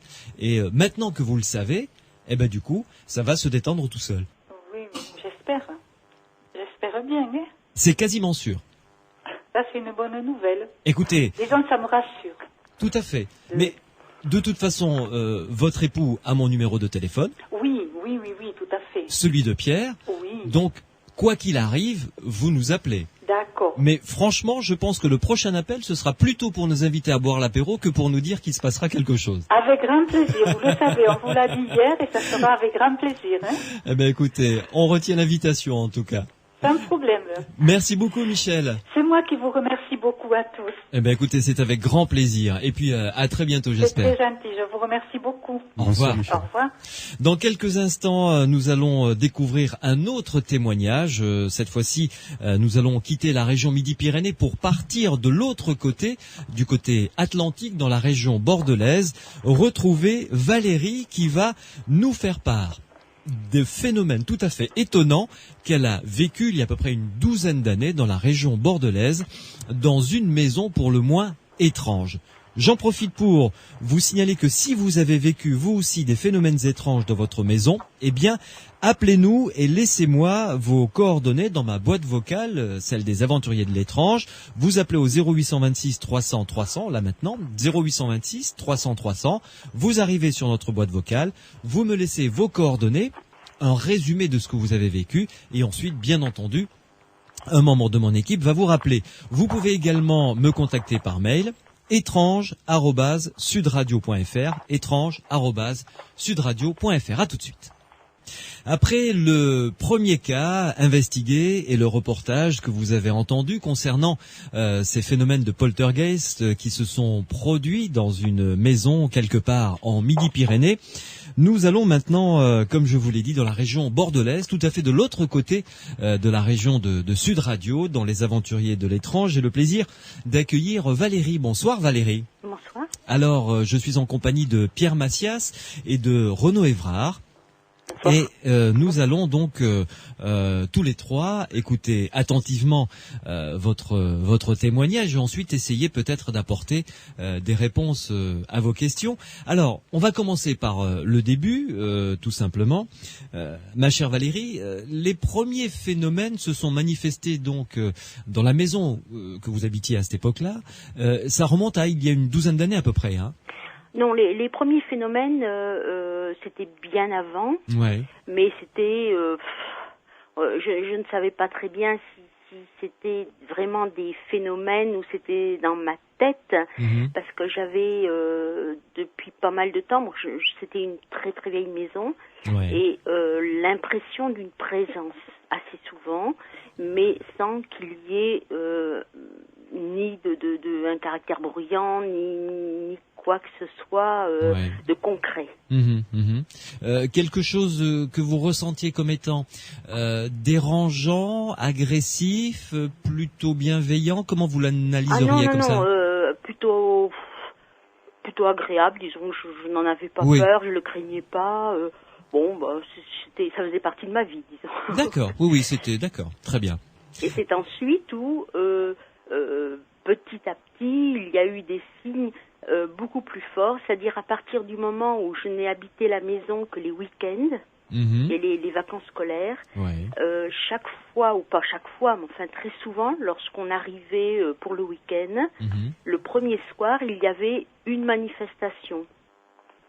Ouais. C'est-à-dire le piano qui jouait en pleine nuit, c'est tapoter. C'était même ouais. Pas jouer, c'était comme quelqu'un qui ne savait pas jouer, qui tapait dessus. Ouais. Ce qui était le plus sympathique, en fait, c'est un soir, j'étais seule, donc ça ne pouvait être personne d'autre. J'ai entendu des pas qui montaient l'escalier, je dormais à l'étage. Ouais. Et c'était des pas un peu feutrés, mais j'entendais bien les marches craquer. Ensuite, les pas ont pris le couloir.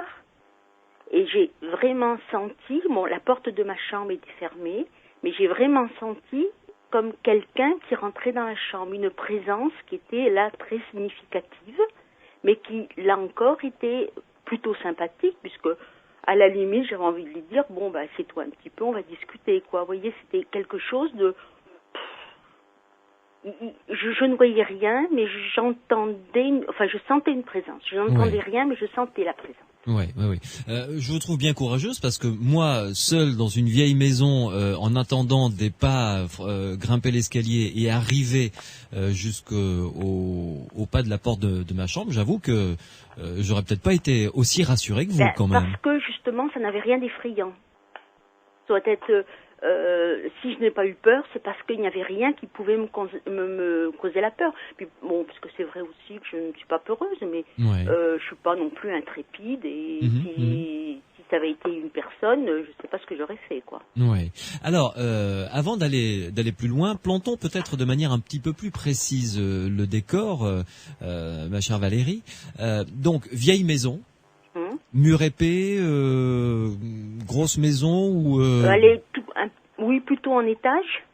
Et le sous-sol doit dater du 15e, 16e siècle. Ah oui, quand même. Ouais. Oui, quand même. Et puis le reste, les étages, je pense que ça a été refait vers le 17e siècle au plus tard. Ah oui, quand même. Donc oui, effectivement, une maison à l'âge très honorable. Oui, elle a vécu. Oui, tout à fait, d'accord. Donc c'était normal qu'il y ait ce genre de manifestation compte tenu du nombre de personnes qui ont dû s'y succéder. Bon, alors, autre chose, ma chère Valérie, vous étiez combien de personnes à vivre sous le même toit en règle générale? À partir du moment où il y a eu ces manifestations, nous étions 3 ou 4, ou j'étais seule, ça dépendait. Ouais. Des enfants, des adultes? Des adolescents et moi. D'accord, des adolescents et vous, très bien. Donc, des fois, les phénomènes se sont produits, vous nous l'avez dit, quand vous étiez seul, ou des phénomènes se sont produits quand il y avait du monde. Voilà, la première fois où il y a eu un témoin, parce que j'en parlais bien sûr chez moi, mais j'étais la seule à entendre ou à percevoir, en tout cas. Voilà, percevoir ces manifestations. Ouais. Et un jour, toujours pareil, un samedi soir en arrivant, On a dû, je pense, arriver tard et on n'avait pas rangé tous les bagages que l'on prend pour les week-ends. Ouais. On avait tout laissé en rez-de-chaussée. Mes enfants dormaient à l'étage et moi à l'étage supérieur. Et dans la nuit, donc, ma fille a été réveillée par un bruit pas possible de déplacement d'objets, comme s'il y avait un cambrioleur. D'ailleurs, elle a cru qu'il y avait un cambrioleur dans la maison. Parce qu'elle n'a pas bougé pour autant. Enfin, oui, bon. on a... Et donc, le lendemain matin, elle est venue me voir dans ma chambre en me disant, tu sais, cette nuit... quelqu'un a dû rentrer dans la maison, dû nous prendre nos affaires parce que voilà ce que j'ai entendu. Donc on est descendu et puis il n'y avait rien, les portes étaient fermées, à clé, donc rien n'avait été... certains objets avaient été bougés, mais bon, un petit peu, mais sinon rien n'avait été pris. Rien en rapport qui puisse justifier le bruit qu'elle a entendu, le brouhaha qu'elle a entendu. Exactement. Elle entendait des bruits de déplacement de valises, elle entendait des bruits d'objets qui tombaient, enfin, exactement comme s'il y avait eu quelqu'un qui venait nous cambrioler. Et pas discret en plus. Et pas discret, non. C'était, on en avait conclu après que soit il manifestait son plaisir de nous voir revenir, cet être, soit, au contraire, il manifestait son mécontentement de voir la maison avec des intrus. Vous en parlez comme si il était devenu finalement un membre de la tout à fait. De la famille en quelque sorte. Tout à fait. On en parlait, on en riait, c'était le fantôme qui avait été adopté, quoi. Ah, complètement, puisqu'il ne nous effrayait pas. D'accord. Ouais. Parce que d'autres personnes auraient pu réagir de manière complètement différente et être au contraire plutôt effrayées. Mais alors, quels sont les autres phénomènes que vous avez eu à entendre Alors bon, oui, tout s'est bousculé donc il y a environ une dizaine d'années, 12 ans je crois. Bon, les manifestations se sont déroulées sur 3 jours, enfin 2 nuits et 1 journée. Ouais. La première nuit, donc là encore, j'étais avec 2 de mes enfants. Et moi, nous étions 3. Mais les deux enfants, mes 2 filles, dormaient dans une chambre qui est mansardée, donc directement sous les toits. Et moi, je dormais à l'étage au-dessous. Et ce qui est amusant, c'est qu'en plus, moi, je dormais, disons, côté sud et elle côté nord, donc 2 côtés opposés de la maison. Ouais. Et en pleine nuit, j'ai été réveillée brusquement avec des roulements énormes sur le toit, exactement comme si on lâchait des grosses pierres qui roulaient sur le toit. C'était énorme comme bruit. Ça a duré quand même un bon petit moment. Quand vous dites un bon petit moment, c'est-à-dire parce que 1 minute, 2... Je sais pas, ça je peux pas vous dire. Ça semble long. Quand on est sous le bruit. Bien sûr.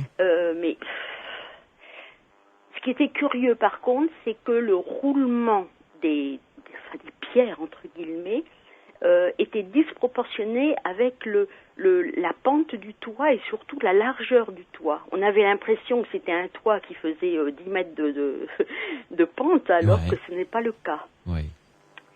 Et donc, j'ai cru qu'il n'y avait pas de vent du tout, mais j'ai cru qu'il y avait une cheminée qui était tombée, enfin, ou qu'il y avait quelque chose d'important sur la toiture. Ah oui, donc vraiment un bruit énorme. Et moi, je n'étais pas sur la toiture. Il y avait donc un étage au-dessus de moi. En plus, oui. D'accord. Ouais. Et le lendemain, quand je me suis réveillée, je me suis levée la première, j'étais suivie par une de mes filles, qui m'a dit, mais tu n'as rien entendu cette nuit, il y avait des grosses pierres qui roulaient au-dessus de notre tête, enfin c'était un bruit affreux. Je lui ai dit, écoute, moi aussi, mais c'était au-dessus de ma tête à moi. Elle m'a dit, ah non, c'était au-dessus de notre tête à nous. Bon. On a attendu que sa sœur se réveille, et sa sœur, qui dormait dans la même chambre qu'elle, n'avait rien entendu, alors qu'elle avait un sommeil très fragile. Elle n'a rien entendu, c'était impossible, parce que c'était vraiment des coups... des coups énormes, pire qu'un tonnerre. Ouais.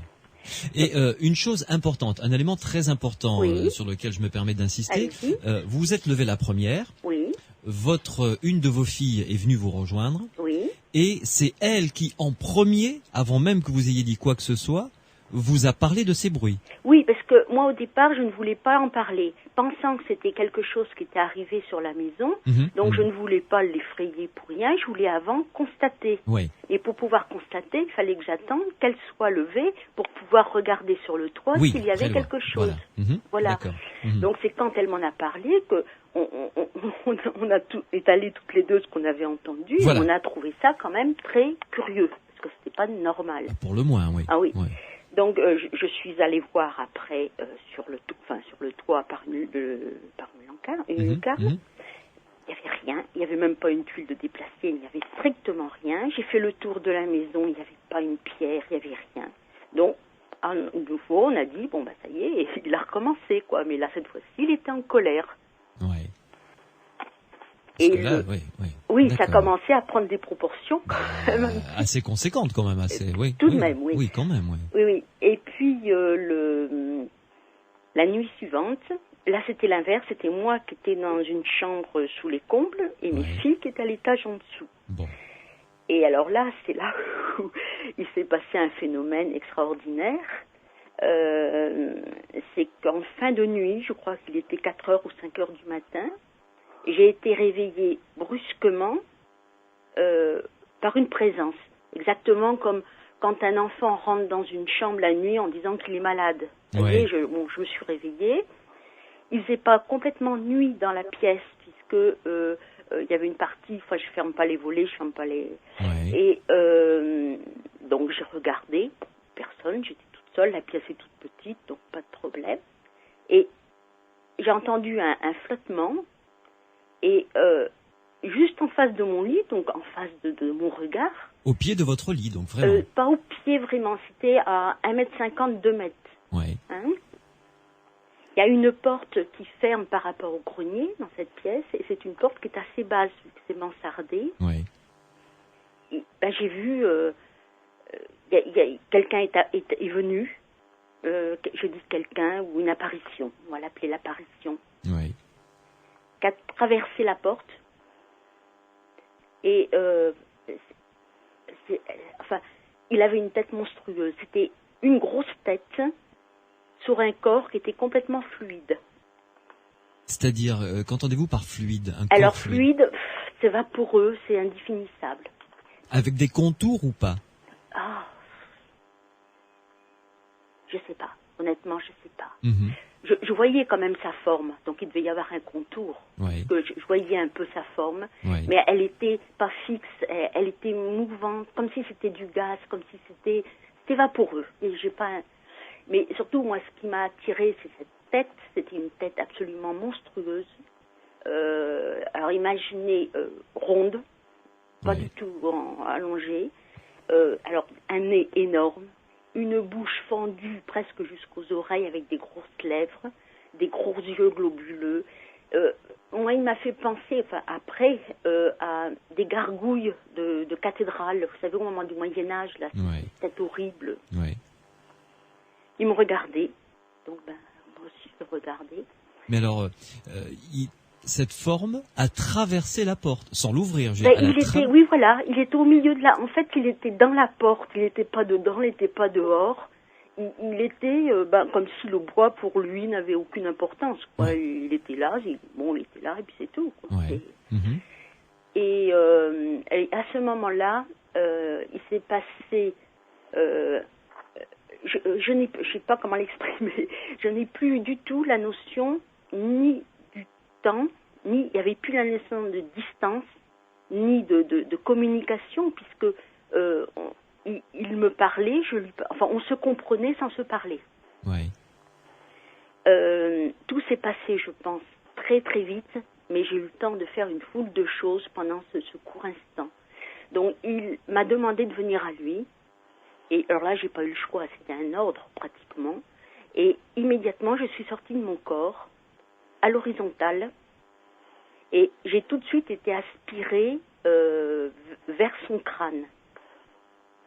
Alors, alors là aussi, je vous dis, ça allait très vite, mais j'ai eu le temps de me voir dans le lit, c'est amusant d'ailleurs, parce que bon, je me voyais à l'horizontale, allongée. De voir votre corps. Ah oui, je me suis vue. J'étais allongée dans le lit. Ouais. Et à ce moment-là, donc, je suis allée très vite, il me semble, vers lui, mais j'ai quand même eu le temps de voir sa physionomie qui changeait. Et ça, pour moi, c'est un souvenir extraordinaire et j'ai un vécu formidable. C'est que, au fur et à mesure que j'allais vers lui, il changeait pas physiquement, mais il devenait beau.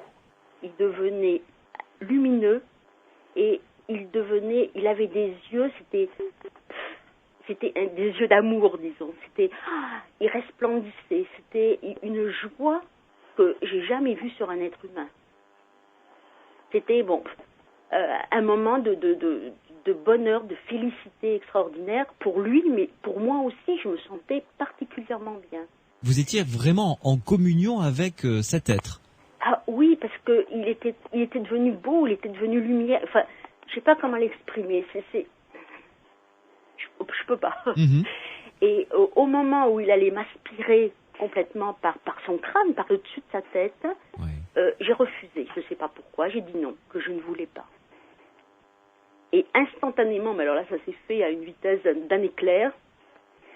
Je suis retournée dans mon corps et je l'ai repénétré par ma tête aussi. C'est-à-dire que moi, j'ai pénétré mon corps par la tête et je me suis enfilée dedans. C'est amusant, exactement comme on enfile un pull ou une chaussette. Je me suis glissée dans mon corps. Là, bien sûr, j'étais toujours face à lui.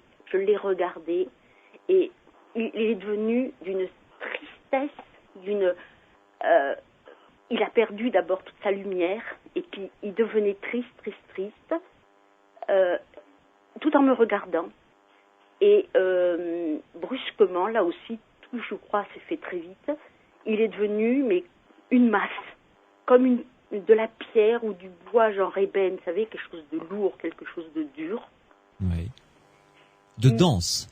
Pardon ? Quelque chose de dense. Oui, de dense, et puis qui semblait lourd, qui semblait du granit, qui semblait, vous voyez ce que je veux dire, quelque chose de... Et puis, en un éclair, il a traversé la porte et il est parti vers le grenier. Donc il a disparu de votre vision. Ah oui, complètement. Puis alors, une rapidité...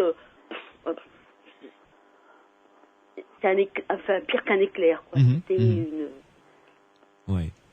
Et tout ça, même s'il est très difficile d'avoir une notion de temps, tout ça vous semble s'être passé très vite. Et en même temps, pourtant, vous avez vécu intensément chaque seconde. Voilà, exactement. Disons que c'est pour ça que je vous disais, j'avais l'impression qu'il n'y avait plus de notion de temps ni de distance. Parce que quand, par exemple, il m'a aspiré, j'ai eu l'impression que c'était très rapide, mais également long, puisque j'ai eu le temps de voir sa physionomie changer. Donc la distance était... Je partais vite, mais j'avais le temps de faire tout ça. Ouais.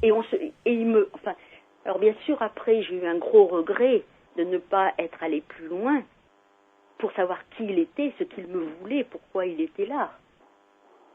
Mais je me suis pas raisonnée. Disons que pourquoi j'ai dit non, j'en sais rien. Ça a été plus un réflexe. Je pense. J'ai eu peur au dernier moment, je crois. Comme une sorte d'instinct de conservation, quoi. Je pense. Ouais. Et est-ce que vous avez vécu d'autres choses? Parce que c'est déjà c'est. Ah oui, moi ça m'a. Bon, c'est après, costaud, quoi. Parce inutile de vous dire que je n'ai pas redormi là. Je me doute. Non, et puis pendant plusieurs jours, j'étais un peu sur un petit nuage, quoi. Je me demandais ce qui s'était passé. J'étais certaine de ne pas avoir rêvé. Parce que j'étais bien réveillée quand c'est arrivé, mais j'étais quand même, j'étais pas bien, quoi. Non pas que j'avais peur, mais... Non, vous étiez chiffonnée, quoi. Ah oui, complètement. Et le lendemain, donc dans l'après-midi, j'étais dans la cuisine, et j'avais des légumes que j'avais laissés un peu trop trempés, qui étaient abîmés, et je voulais les jeter. Et j'ai dit tout haut, pensant que j'avais une de mes filles pas loin, j'ai dit, il va falloir que je les jette maintenant. Et j'ai parlé d'un monsieur qui me les avait procurés, qui faisait son jardinage et qui était décédé peut-être, 6 mois avant. Ouais. Et j'ai dit, pauvre monsieur X, s'il a vu ce que j'avais fait de ses légumes, il serait pas content. Et à ce moment-là, il y a le plat qui est parti. Bon, sur, 1 mètre, pas plus, même pas, je crois. Il s'est renversé avec beaucoup de bruit dans l'évier, mais complètement à l'envers, disons, le fond du plat, au-dessus, quoi. Il s'est complètement renversé. Ouais. Vu le bruit que ça a fait, et compte tenu que ce plat était vieux, il était déjà un petit peu fendu, il aurait dû se casser. Ben, il s'est pas cassé. Et ma fille, donc, qui n'était pas à côté, mais qui était dans une autre pièce, a entendu le bruit. Elle est venue, elle m'a dit, qu'est-ce que tu fais? Tu casses la vaisselle? Ben, je lui ai expliqué, je lui ai dit, non, c'est pas moi, elle est partie tout seul. Ouais. Et ça a été fini. Et après, plus rien. Après, plus rien. Et après, pendant plusieurs années, je n'ai plus habité cette maison. Et depuis que je suis revenue, pratiquement, personnellement, il n'y a rien eu jusqu'au mois de juin, juillet, où à nouveau, j'étais réveillée en pleine nuit, sentant une présence. Mm-hmm. Mais là, j'ai tout refusé au départ, c'est-à-dire, avant d'attendre quoi que ce soit, j'ai tout de suite allumé la lumière, je me suis levée, j'ai refusé, j'ai réfléchi après que ça pouvait ne pas être le même, il pouvait être moins sympa. Oui, c'est étonnant comme analyse, oui. Oui, on sait jamais. Et puis ensuite, qu'il ne veuille pas que je retourne dans mon corps. Oui. Et bon, tout compte fait, la vie n'est pas mal, même si j'ai eu un petit aperçu d'une autre dimension qui était super. Mm-hmm. Ouais. Ça peut attendre un peu, quoi. Oui, tout à fait. Écoutez, Valérie, je sens autant chez Renaud Évrard que chez Pierre Massias plein d'envie, de questions, de discussions avec vous, et puis je sens aussi chez ceux et celles qui nous écoutent cette même impatience. On s'accorde une pause et on va continuer à discuter avec vous et à essayer d'analyser tout ce qui vous est arrivé, parce que c'est quand même assez impressionnant tout ça. Restez avec nous, on se retrouve dans quelques instants sur Sud Radio dans Les Aventuriers de l'étrange. D'accord. Retour au témoignage tout à fait captivant de Valérie dans Les Aventuriers de l'étrange sur Sud Radio. J'avoue pour ma part, Valérie, que on sent que vous l'avez profondément vécu, je cherche mes mots, que vous l'avez intensément vécu, parce que vous restituez cette histoire avec énormément de sensibilité. On sent que c'est encore présent en vous. Oui, et puis je crois que ça restera présent pour le restant de ma vie. Je pense. Parce que c'est quand même unique comme expérience. Enfin, unique. Je ne dois pas être la seule à avoir vécu cette expérience, mais pour moi, c'est une expérience unique. Oui, j'imagine bien. Renaud Évrard, quel est votre sentiment concernant tout ce que l'on a entendu? C'est riche, hein, évidemment, en événements. Oui, c'est même extrêmement riche, et il y a une chose que j'avais jamais entendue, c'est cette combinaison entre une apparition, une OBE, et puis des éléments qui se rapprochent d'une NDE, donc d'une expérience de mort imminente. Enfin, on ne parle pas que vous êtes mort, mais c'est vrai qu'il y a des éléments comme le temps condensé, la relation télépathique, l'être de lumière, la beauté, l'amour, le côté ineffable de la chose. Enfin, pour les connaisseurs, c'est cadeau, quoi. Ouais. C'est pour cela que j'ai refusé, je pense, là, au mois de juillet, quand je crois qu'il y avait à nouveau le même phénomène qui allait se produire, j'ai refusé. Vous pensez que c'était quelque chose concernant la mort, votre mort? Et on peut y penser tout de même, parce que c'est vrai que le fait de sortir de mon corps, de voir, d'être dans une autre dimension, c'est quand même, ça fait penser à cela. Enfin bon, j'étais bien portante et je le suis encore, heureusement, et j'étais pas malade à ce moment-là. Je vois pas pourquoi il me serait arrivé cela. Alors, ce qui est étonnant, avant d'arriver à ça, avant cette expérience extrêmement riche, extrêmement condensée, on a du mal à comprendre comment vous avez vu tous ces détails. Et le vécu doit être très très difficile à rapporter, vous le faites très bien. Il y a tout un contexte de poltergeist que vous avez ramené avec des phénomènes d'abord isolés, vous étiez la seule à en parler, puis après objectivé avec des phénomènes de bruit très importants, donc piano, pas dans l'escalier, tout ça. Les cailloux sur le toit. Vous avez parlé d'adolescentes, en fait, qui étaient partie prenante dans le monde des phénomènes, ou en tout cas qui les observaient également. Est-ce que vous pouvez un peu nous parler d'elles? Est-ce que vous pensez qu'elles seraient en lien aussi avec ce phénomène? Partie prenante, pas toujours. C'est-à-dire que tant que ça s'arrêtait à du bruit dans la maison, on en riait, on s'en amusait, elles étaient déjà moins partie prenante quand j'aurais raconté cette histoire enfin ce qui m'était arrivé de cette nuit-là. Et par la suite, elles n'ont pratiquement pu habiter la maison, sauf la plus jeune qui a maintenant presque 30 ans, il y a 5 ans. Elle est venue pour 2 ans ici, enfin non, 1 an et demi, et on n'en parlait pratiquement plus, enfin comme il se manifestait plus, ça faisait plus partie de la conversation. Et peu de temps avant qu'il parte, je lui ai dit en riant, tu sais, il a dû être vexé qu'on parte si longtemps de la maison parce que maintenant il n'y a plus rien. Et là, elle s'est complètement fermée et elle m'a dit, tu le crois peut-être, tu sais, je peux t'assurer que c'est toujours habité. Ils sont pas sympas et crois-moi que j'ai des nuits difficiles. Je lui ai dit, mais écoute, tu m'en as jamais parlé. S'il y a quelque chose, dis-le-moi, ou je te change de chambre ou n'importe quoi. Elle m'a dit, non, c'est pas la peine. De toute façon, maintenant, je m'en vais. Et on sentait que c'était très difficile d'en parler pour elle. Et elle m'en avait jamais, le matin, elle m'avait dit, tu sais, hier, ils m'en ont fait voir, ou j'ai entendu du bruit, ou rien. Donc, là, pour moi, c'est un peu le mystère, parce que donc, je sais qu'elle n'approuvait pas tellement, elle n'a jamais voulu dormir seule dans la maison.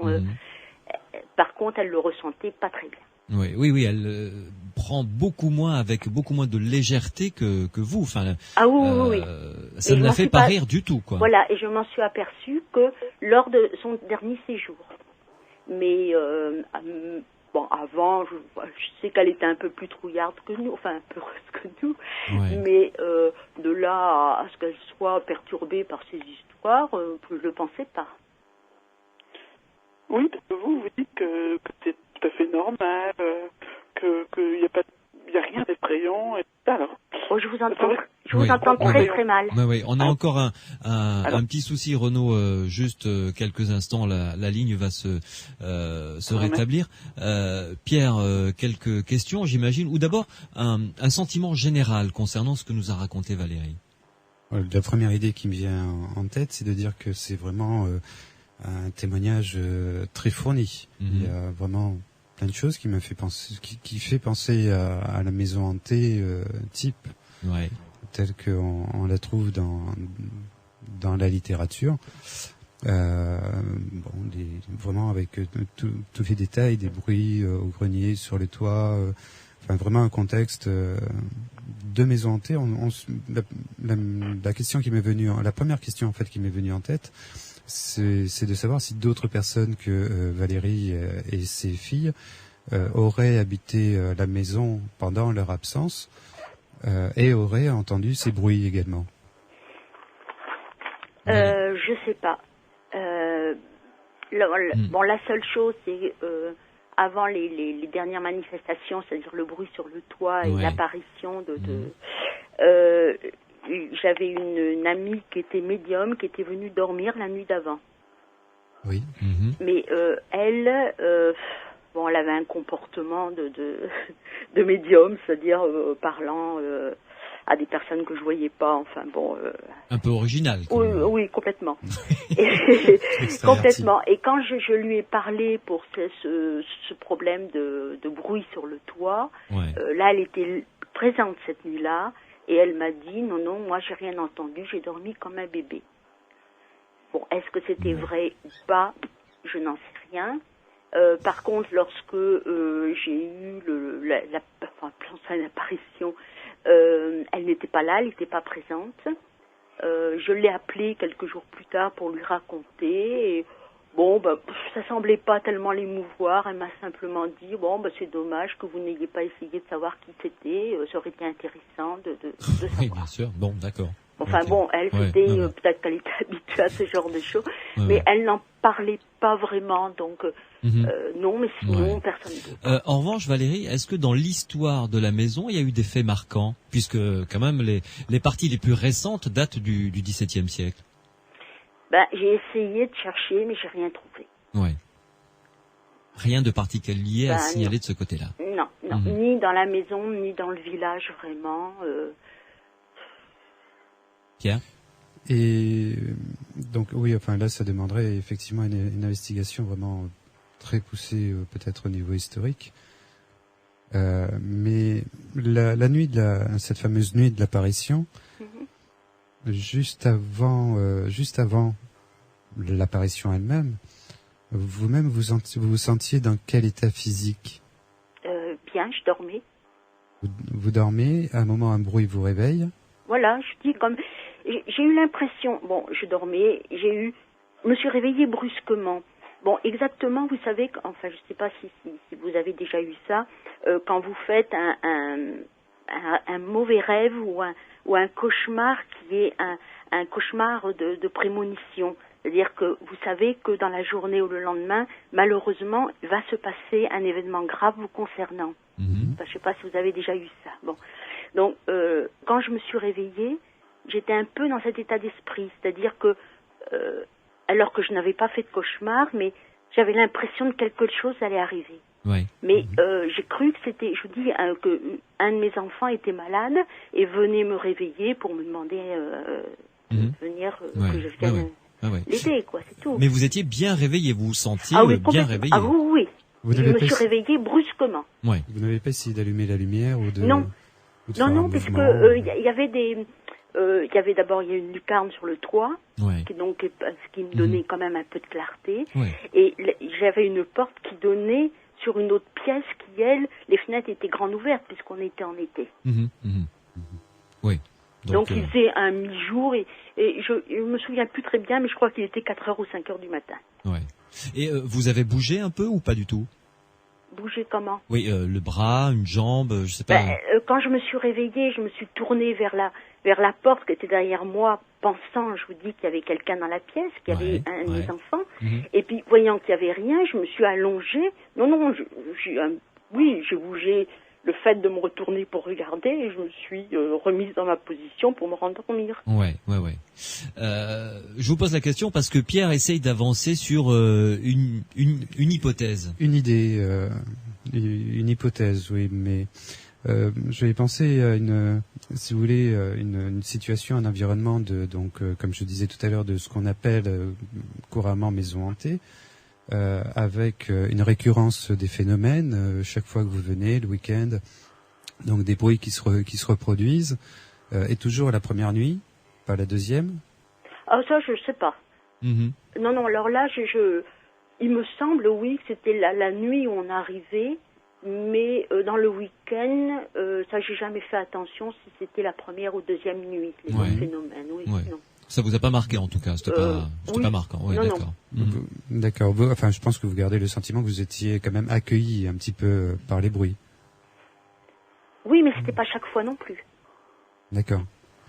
Bon. Et puis c'était quand même des bruits qui étaient pas on entend le piano, quelqu'un qui tape sur les touches de piano. C'est pas... Oui, comme quand on tapote un clavier, quand on passe devant un piano, quoi. Voilà, exactement. On fait ting, tong, tong, tong. C'est pas quelqu'un qui jouait non, c'était comme quelqu'un qui ne sait pas jouer du piano ou qui distraitement ça appuie sur les notes, quoi. C'était ça. Ouais. Bon, mais ça fait quand même une anomalie, je dirais. Oui, puis ça m'a réveillé. Et puis ça me réveillait quand même. Donc ça devait être ou suffisamment long pour me réveiller ou suffisamment fort. Ouais.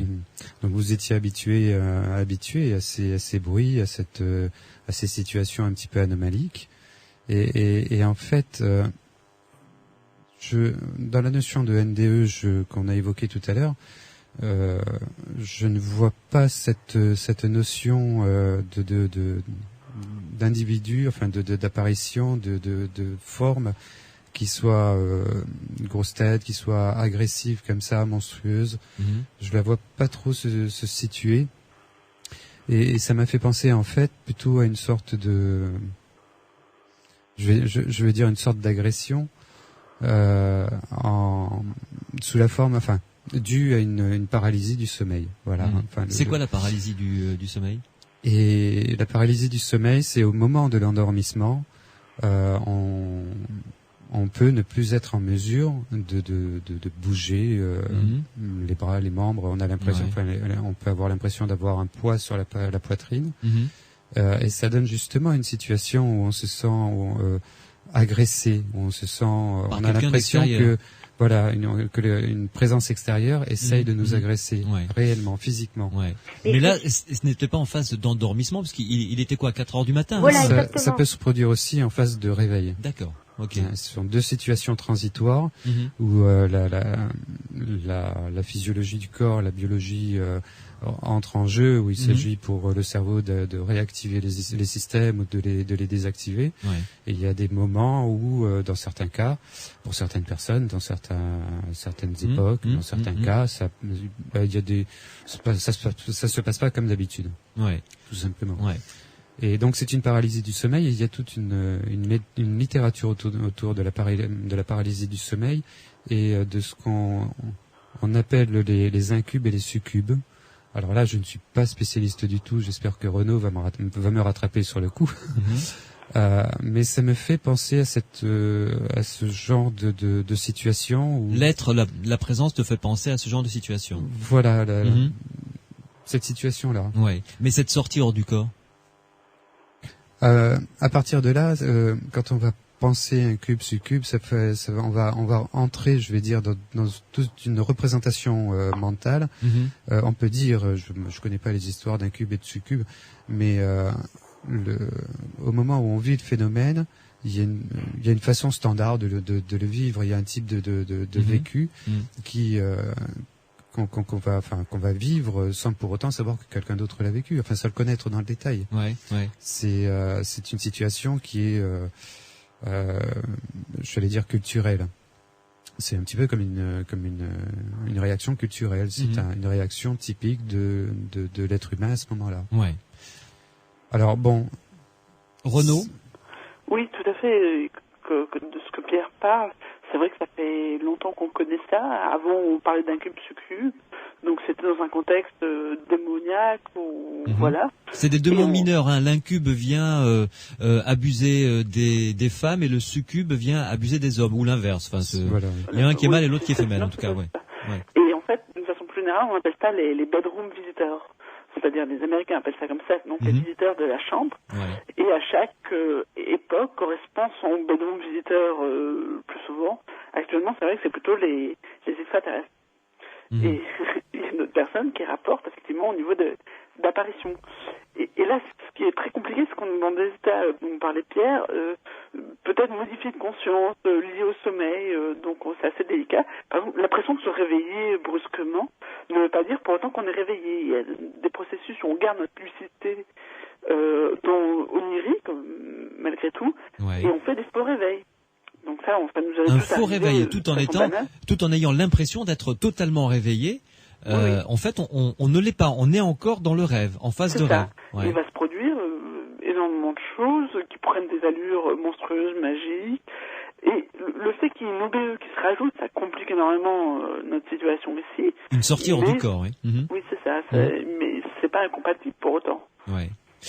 Franchement, quand j'ai entendu Valérie nous raconter cette expérience qu'elle a vécue, et je rejoins votre première analyse, Renaud, j'ai vraiment pensé à une expérience de mort imminente.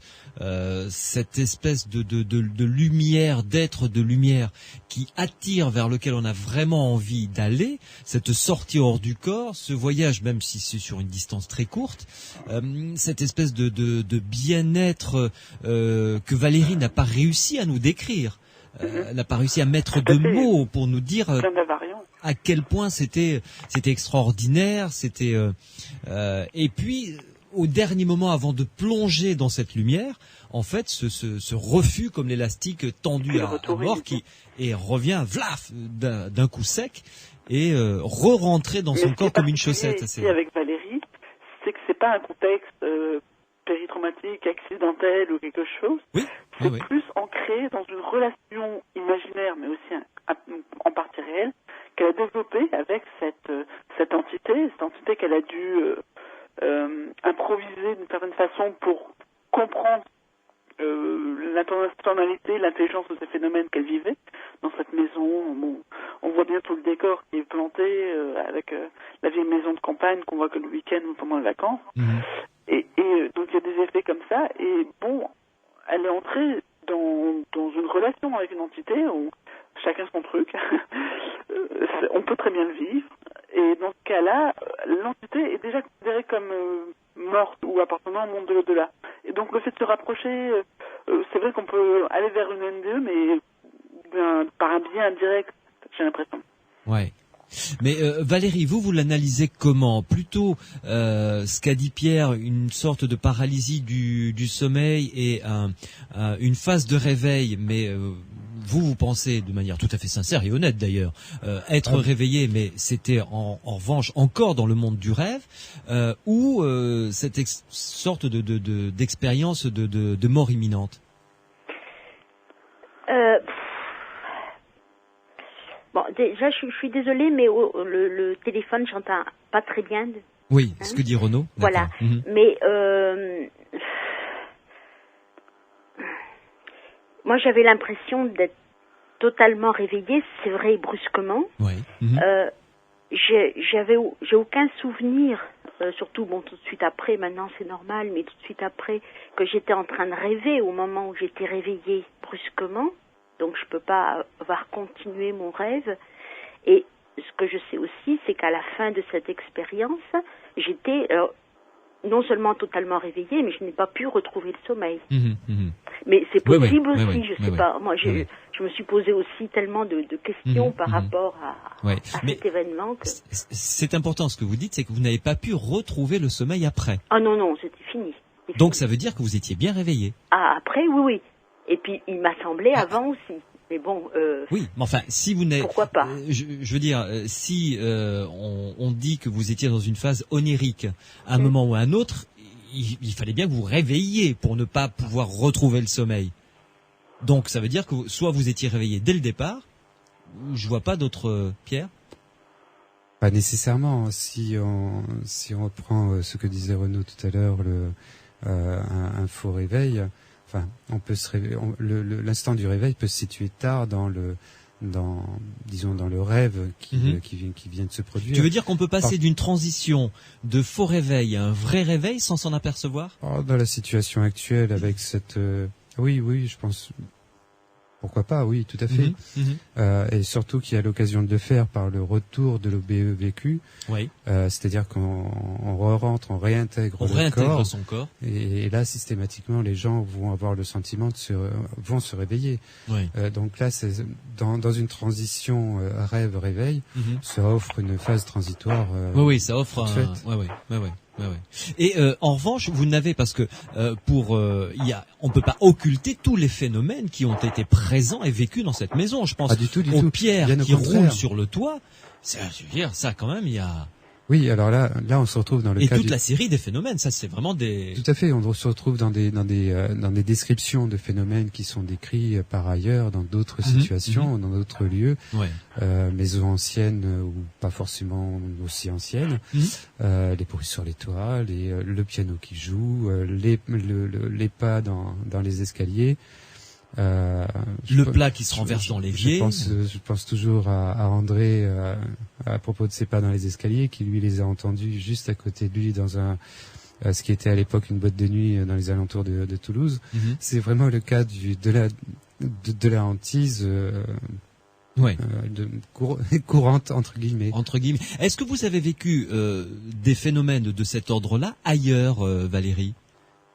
Non. Dans d'autres lieux? Non. Où tout est circonscrit à cette maison? Oui, tout à fait.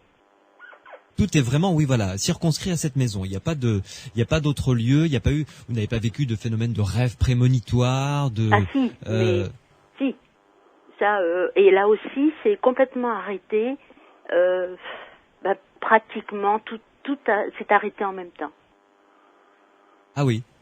Oui, j'ai eu bon, et à chaque fois c'était le même type de rêve, c'est-à-dire que je rêvais de quelqu'un de proche, par exemple d'un enfant, à qui il arrivait, mais alors là si je rentre là, on en a pour une heure, à qui il arrivait un accident grave dans mon rêve, noyade par exemple ou quelque chose.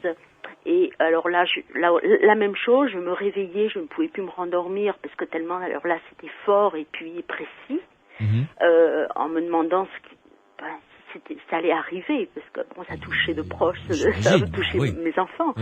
Et le lendemain, j'ai un cas précis où le lendemain, j'ai appris le décès d'une personne qui avait tué son petit garçon qui s'était tué après, et alors que je n'avais aucun autre détail, j'ai pris ma voiture, je suis allée directement à l'endroit où était la personne. Oui. Et dans le rêve, donc c'était dans un espèce de canal noir, et ma fille d'un seul coup disait moi je me baigne, et naturellement elle se noyait parce que c'était une eau qui était opaque, mon autre fille me disait alors je me mettais à crier en disant non, elle va se noyer, il faut pas qu'elle y aille. Et mon autre fille me disait écoute, c'est son choix. Si elle a décidé de se noyer, laisse-la se noyer. Ouais. Et bon, voilà. Et tant que quand je faisais ce type de rêve, tant que l'événement n'était pas arrivé, j'étais pas tranquille. Mais ça pouvait être un accident d'avion grave le lendemain, ça pouvait être. Oui. C'est-à-dire que le même rêve revenait. Non, pas le même rêve, mais un rêve semblable. C'est-à-dire avec un de mes proches. Voilà, à qui il arrivait un accident très grave. Et en fait, vous mettiez en scène vos proches, et ça concernait d'autres personnes. Exactement. Dans la réalité. Exactement. Ouais. Heureusement. Oui. Enfin, pas pour eux, mais. Non, oui. C'est, quand même, si, heureusement pour vous. Oui, heureusement. Donc, Mais alors, en revanche, tous ces phénomènes, tout ça, en bloc, s'est arrêté à un certain moment. Pratiquement, oui. Et c'est vrai que ça a coïncidé, après tous ces événements. Et il y a un moment où vous avez dit stop. J'ai dû dire stop. Ouais.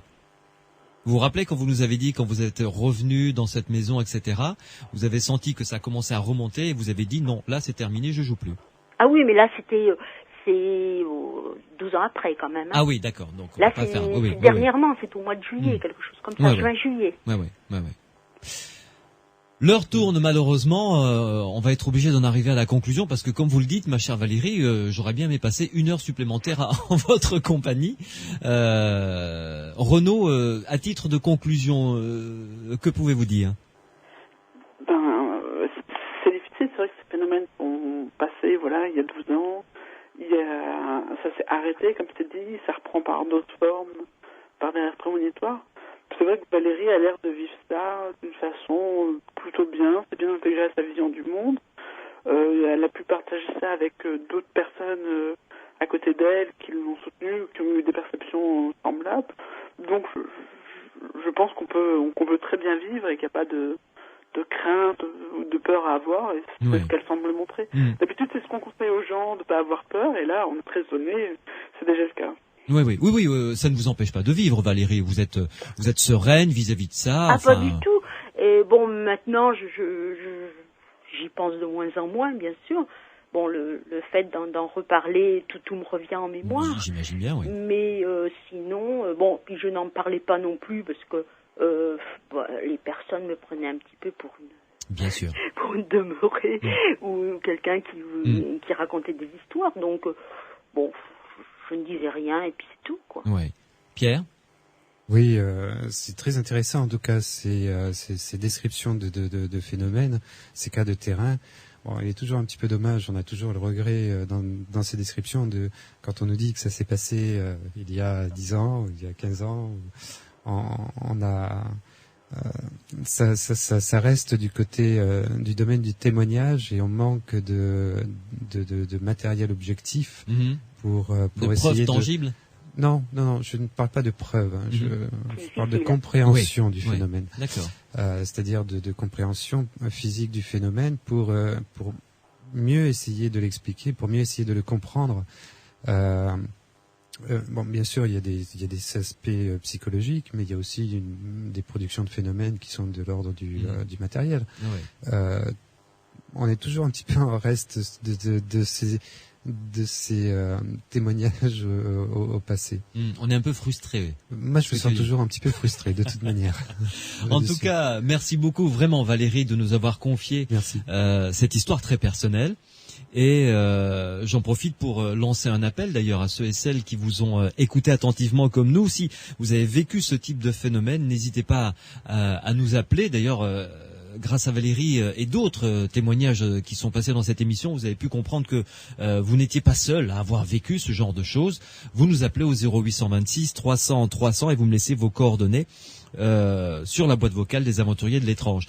Bonne fin de soirée Valérie. Merci. Merci à vous et à très bientôt. Au revoir. Au revoir.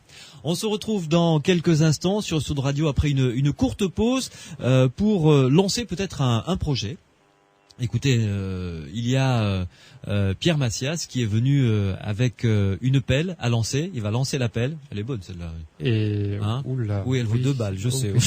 Bon allez, petite pause et on se retrouve. Toute dernière ligne droite ce samedi dans les Aventuriers de l'étrange sur Sud Radio. Pierre Macias, Renaud Evra sont en ma compagnie. Franchement, Renaud, 2 beaux témoignages. Un reportage et un... et le témoignage de Valérie absolument saisissant. Hein. Eh bien, dommage qu'on ne soit pas sur place. Ah, ça, je suis d'accord. On n'est pas d'accord visiblement les uns et les autres. Moi, je pencherais vers une NDE. Pierre, tu pencherais plutôt pour une paralysie du sommeil avec après toute une construction imaginaire. Renaud, vous pencheriez vers quoi finalement? Un cas mixte, des combinaisons de phénomènes qu'on connaît isolément. Ouais. Ce qui est peut-être d'ailleurs le plus proche de la vérité, c'est vrai. Finalement. Pierre, avant de se quitter, tu voulais lancer un appel à ceux et celles qui nous écoutent, particulier, et un appel tout à fait intéressé. Tout à fait intéressé, c'est le cas, à ceux qui nous écoutent et même aux autres, parce qu'en fait on peut demander à nos auditeurs de propager l'appel aux personnes qu'elles connaissent. Ouais. Bon, en fait, l'idée, c'est une idée que nous avons été plusieurs à avoir depuis des années sur Toulouse. C'est de monter donc une association qui aurait pour objet on va dire l'étude des phénomènes relatifs à la parapsychologie. Alors attention, pas l'ufologie à proprement parler, pas la cryptozoologie à proprement parler. C'est l'objet de l'association serait de s'intéresser à la parapsychologie. Voilà, la voyance, la télépathie, la psychokinèse, NDE, etc., etc. La NDE fait les phénomènes relatifs à la survivance, on va dire. Ouais. La NDE, il y a quand même des gens qui s'en occupent très très bien déjà. Pas que en parapsychologie aussi, parce que l'objectif de cette association ne serait en aucun cas d'être concurrente et encore faudrait-il pouvoir le faire, d'être concurrente de l'EMI ou de GUMI. Donc c'est plutôt pour essayer de créer quelque chose une possibilité de mettre des ressources en commun, de mettre des connaissances en commun, toujours pour essayer d'expliquer de façon ces cas de terrain. On est toujours en mal en peine d'expliquer, de donner des réponses claires et j'allais dire définitives au phénomène que vivent au moins les gens. La plus autorisée et la plus précise possible. Voilà. Oui. Alors, quel profil aurais-tu besoin? Je pense que de toute manière, avant de pouvoir répondre aux gens, il faut avoir une certaine base de connaissances, une certaine pratique. Donc, dans un premier temps, ce serait de créer des ressources et en fait dans la mesure où cette approche serait une approche scientifique. La première idée, c'est de faire appel à des personnes ayant une formation scientifique, qui pourraient s'intéresser depuis plus ou moins longtemps à la parapsychologie, qui pourraient avoir eux-mêmes des projets ou qui souhaiteraient participer à des projets. Et participer à des projets, il y a de quoi faire, il y a du pain sur la planche. Et dans tous les domaines, c'est-à-dire que les sciences dites dures ou les sciences sociales. À partir du moment où on a cette formation, je vais dire universitaire, c'est pas la peine de se dire non, ce que je fais, mon domaine de connaissance ne va pas intéresser la parapsychologie. Ça risque fortement d'être faux. C'est vraiment un domaine pluridisciplinaire où tout le monde peut avoir sa pierre à apporter. Une dernière chose, entrer en contact avec les aventuriers de l'étrange, donc se reporter sur le site internet psiland.org. Psiland.org, on peut nous envoyer un mail à étrange@sudradio.fr. Donc toute personne qui serait intéressée, ou si vous connaissez des personnes qui pourraient être intéressées, n'hésitez pas à en parler. Et puis on va voir ce que ça donne. Très bien, on vous tiendra au courant. Merci beaucoup Pierre de m'avoir accompagné et dans l'enquête et dans cette émission, bien entendu. Merci beaucoup Renaud. Merci à vous. À très bientôt pour d'autres analyses de cas, si vous le voulez bien, dans cette 3e saison des Aventuriers de l'étrange. Bonne fin de soirée. À vous aussi. Merci. On se retrouvera en ce qui nous concerne vendredi et samedi prochain. Vendredi après le rugby, c'est la Coupe du Monde, c'est normal. Donc vendredi et samedi prochain pour d'autres sujets, d'autres dossiers. J'en profite pour lancer une dernière fois l'appel à témoins. Si vous avez vécu des phénomènes étranges dans votre maison, appelez-nous, vous pouvez le faire maintenant. Et laissez-nous vos coordonnées dans la boîte vocale des Aventuriers de l'étrange au 0826 300 300 par mail. Si vous voulez intégrer cette association que veut créer Pierre, étrange@sudradio.fr. Et enfin, on a reçu énormément de mails concernant les podcasts. Ne vous inquiétez pas, ça va être remis à jour très rapidement. Et là, mea culpa, c'est de ma faute et de ma très grande faute. Il y a que moi qui suis coupable. Là, Pierre, pour le coup, est coupable de rien. Parce que j'ai pas fourni le truc. Enfin bon, bref. Voilà. C'est l'équipe. Nous, vraiment, c'est une équipe. Donc, ça va rentrer dans l'ordre très rapidement sur le site internet Psiland, P-S-I-L-A-N-D, psiland.org. Bonne nuit et à vendredi et samedi prochain. Les Aventuriers de l'étrange. Louis Bénédy sur Sud Radio.